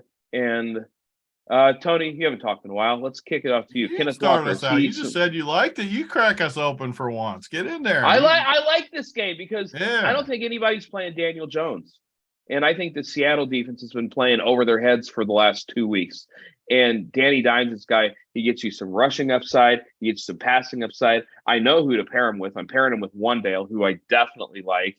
Everybody's going to play Saquon in this game, and I think Saquon is fine. But in a game where they're going to be trailing, I like Danny Dimes here. Yeah. Silence. Never good when it's silence after. I mean, he's in that same price range. Like, he's in 5,700. You can pair him with a 4,700 receiver. Slayton's even 4,600 if you wanted another guy. The prices match up. The weather looks terrible there, though. I don't love that with Danny Dimes. But, yeah, I mean, the prices match up. So I don't totally disagree with the roster construction part of it. I like some other guys more in that range, but it's the same points I brought up for the other stacks. I mean, you can play that with chalk, and I think it comes together very nicely. So that part of it I do like. In the Seattle side, it looks like we didn't think DK was going to play, but now he is going to play from what I saw. Kenneth Walker, you got a bunch of guys you can run it back with. I think I'm going to be off Kenneth Walker this week. That's going to be one of my chalk fades, just because you can't play them all. And if he gets behind, which I think the Giants should win this game. Last week I thought he wouldn't do good, but they played from ahead the whole time. If he ever gets behind one of these weeks, I don't think he gets there. I would run it back with probably DK again. I'm just going to keep, especially after he was questionable all week. No one's going to play him. Somehow Fant is, I mean, don't play Fant this week. Cash, sure. But this guy's seriously going to be like 20% owned. Like, come on. Like, Noah Fant is going to be 20%? Yeah, I think he's the chalk from Mangone's thread. Wow. I've seen he's like the chalk tight end and cash. I don't think so. No, I disagree with that. I mean, he's cheap. I mean, huh? Yeah, there's like I said, there's like guys not in anymore. Probably there's like 8 guys. Like people. I mean, you got Higbee, Pitts, Freiermuth, Schultz. Like it'll get all spread out. I don't mind Fant. This is freaking hilarious to me. I think tight end is the easiest position on the slate this week. Who we playing? You just play Kittle. You just play Kittle and move on. Like, what the hell? Like, oh gosh, yeah, that's a rough one there, Crain. Oh my God, you just play Kittle, bank your 20 points and move on. 20. Yeah. All right. We'll get to that game in a little. I'm stunned that like Kittle isn't going to be 30% owned. I'm stunned. All right, Hoop, what do you think of this game? Sorry. Yeah, you had me a little bit on the Daniel Jones thing. I mean, he's another guy I'm kind of going back and forth on. You know, it has that rushing upside. You know, the thing, this is like the only weather spot though, really on the slate. It looks like it's going to rain. Maybe not too bad though. Yeah, I don't know. Yeah, but potentially Daniel Jones. You know, with Wandale Robinson, I'm interested in that. I don't know what to do with like, is there any reports on like, is he like fully healthy? Like, is like he play like I don't know. Like, what is there been any more information on that? I hope so because I'm playing him. Okay, well then I'll play him with you guys too, and then like lock it. I'm fine with Fant. I mean, tight end. He's like the cheapest playable guy, so I'm going to definitely keep him around. Here's my one play. I'm taking the stand against the chalk. I've run all like I don't think he's going to be popular though. I don't like I don't know. Everywhere I'm looking is like 5, 6, 7%. Like no, not what I'm seeing, but it's really. I just don't. The chalk build has to get that 28. Like I just think he's gonna. I don't know. I think he sucks too, which makes it an easy fade. So like, I don't know. Yeah. Even if he was like 10 to 15%, like I just. Yeah. I don't know. I don't really like this game. Wow, I'm just surprised there's so much poo-pooing on this game, but I guess the weather is bad. And I get it. I don't know. I like DK. I like Danny Dimes, and I like Wandale Robinson, 4,700. I do. I like Wandale in the bad weather even more. Wandale is going to be he's the one on this Giants team. Like you want some Wandale more. I mean, he could legitimately get like 10 catches for 70 yards and 2 touchdowns or something. Yep. I like Wandale a lot. All right. Commanders at the Colts. Let's talk about a chalk quarterback, a 39.5-point total in Indianapolis, 3-point favorites at home. Hoop, I'll start with you. What are you doing with chalk Sam Ehlinger? Yeah, I mean, we talked about it kind of all week. Like, it's a rare situation where you get like a 4K starting quarterback and you're able to do a lot of different things with your lineups.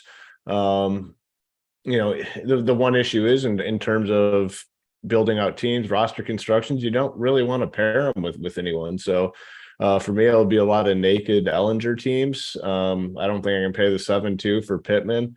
So yeah, I mean, I'm good going Ehlinger, but it's probably going to be mostly like naked teams. I'm not playing many Colts guys, which is good because I don't want to play any Commanders either. So it makes it easy where I can just fade the Commanders and then I can play Ehlinger and get some different combinations, some strong secondary stacks. I mean, you really have to look into how you're building out the rest of your roster with those secondary stacks. So yeah, just Ehlinger here. And again, it's rare that we get a 4K starting running back or quarterback that can run.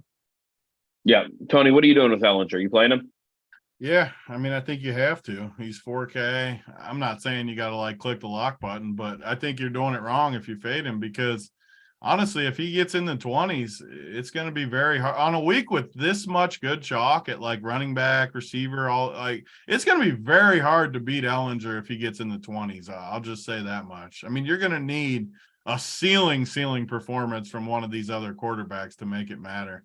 So I'm definitely going to be on him. I actually think the pivot to that tight end chalk could be a totally unowned Jelani Woods at 2,500. They're both rookies, I believe.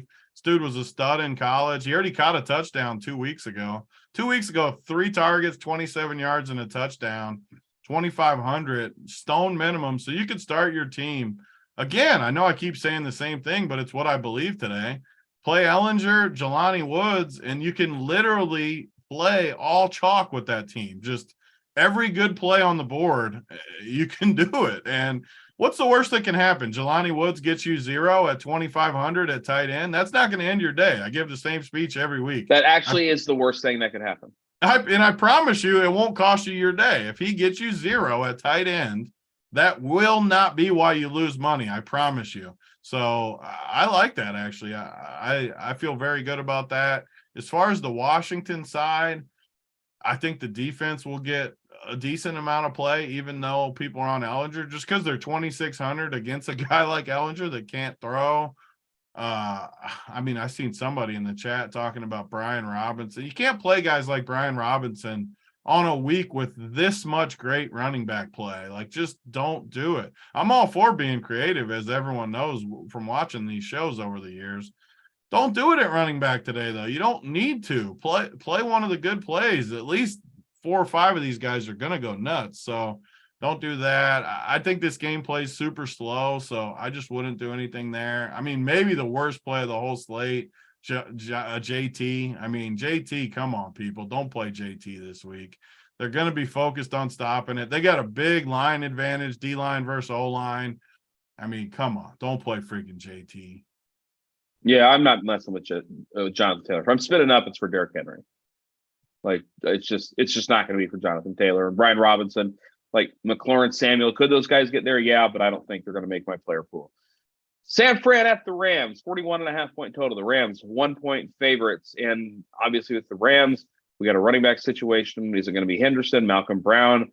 I don't know. I'm not messing with it. Coop is a thing, or Cooper Kupp is obviously a thing. I've seen more Van Jefferson talk. And this is going to be one of those things where Hoop doesn't like him and Tony does like him. Like, I'm already calling this one.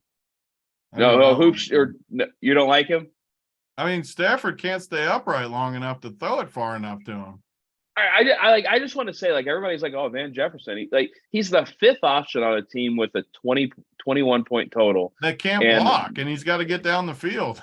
Yeah, and he might get some, and he's going to get ownership. Like, I think Van Jefferson's one of the worst plays on the slate. And if he beats me, he beats me. People are seriously going to play him? I've seen 20 Van Jefferson comments in the chat this morning, and I had 2 people message me privately last night saying the same thing. Like, Van Jefferson's a thing today, and you guys have fun with that. Good luck with that. Chat was so convinced this whole show that I was going to be on Van Jefferson, and y'all are wrong. Y'all are just wrong. Hoop, what are you doing in this game? playing Van Jefferson. Stop! No! The opposite, yes. Oh, That's I the don't best love thing him. I've ever heard. He said I Big don't- T would like it and Hoop would hate it. He likes Van Jefferson. Oh, God. I don't love him. I mean, but he's 3K, and we just don't have cheap. I mean, who are the cheap wide receivers today?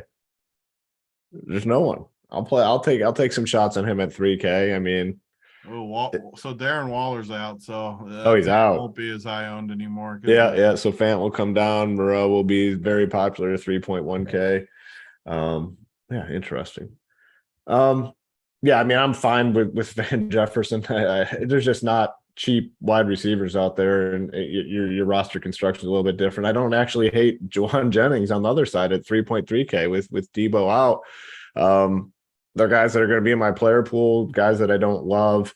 The interesting part of this game, though, is McCaffrey. I mean, does he get close to like full workload here without Debo? Like, man, I think I got to take a chance. I didn't trade for this guy to like not use him, so got to take some chances on McCaffrey here. Ownership should be pretty low. What are you looking at? Yeah, like under 10%. So I'll have some McCaffrey. I'll have some Ayuk as well, and I'll have some Kittle. Like, I don't mind getting exposure to the 49ers. I mean, there are paths where the 49ers are playing from behind. Like, I think the Rams do suck, but they could get up for this game at home. So I want some of the passing game of the 49ers. Cooper Kupp has to be super low on. Like, there's just no way that he gets ownership at this price tag, 9.6K. I mean, there's just no way. I kind of made a deal with myself that I'm just always playing some of Cooper Kupp, regardless of what happens in 150. Sorry, Cooper, I can't get you in. I have to get Van Jefferson in. Yeah, sorry, Coop. You got to sit on the sideline here while I play Mr. Van Jefferson. Higbee's fine. I'm not messing with those running backs, though. Like, I don't care what happens. I'm not playing those running backs. So, yeah, pretty decent amount of plays here for a 41 total. Yeah, like there's some talk in the chat about Ayuk, and I just want to say, like, Ayuk's not the kind of guy that's going to replace Debo. Like, he's never going to be a big volume guy. Ayuk is the same guy whether Debo's out there or not. It's Kittle to me that, one, he smashes zone coverage, and the Rams play more zone than anybody. Kittle has historically done really well without Debo. He's been getting targets lately, and we're on a slate with no stud tight ends. So, like, I don't really understand why everybody's not just jamming in Kittle. I really don't. Tony, you're the Kittle whisperer. Talk to me. I mean, yeah, I could be talked into Kittle on a week where the tight end isn't great. And he definitely is the one tight end on the slate that has a ceiling, at least. I'll give you that for sure. Like, if Kittle gets like 30, you're just going to, he's going to destroy the entire slate. And we talk about this at quarterback a lot, where if Hurts today goes for 50 or something, it doesn't matter the cheap quarterback. I gave the Ellinger speech about 20. If Hurts gets 50, Ellinger's not going to be on any of the good teams. Yeah. So that's where the opportunity cost definitely comes in. And yeah, I talked about the cheap tight ends that could get 0 and won't kill you. When it will kill you, when George Kittle gets 30 today, like, that will definitely kill the 0 at tight end. So it always comes down to that. I can be sold on Kittle, but I need the Rams to be winning. They're going to pound McCaffrey if the Niners are winning, which always worries me at Kittle. But I'll hop on with you. I can always be talked into some Kittle. You're good with the receivers. I can't miss out on a Kittle explosion spot. So I'm in. And I think McCaffrey, I don't know. I don't know if he's like going to make my main team, but they invested a lot. You got the best running back on the best running team, and no one's going to play him. That's something, as Tambo said, I might be interested in. I might be interested in that. So I think Juice is out. I heard that might hurt a tiny bit. Still the best running scheme, still a big edge, and you got the best. They could throw 10 dump-offs to him, pretend he's Debo today in a way. So I'm definitely on McCaffrey. The Rams side, I'm only on Kupp, though. I'm not playing anything else from the Rams side. Guys, we are 200 likes short, and I'm going to give you guys just a little bit of a chance, because we've got, how many do we have watching? We got a bunch watching.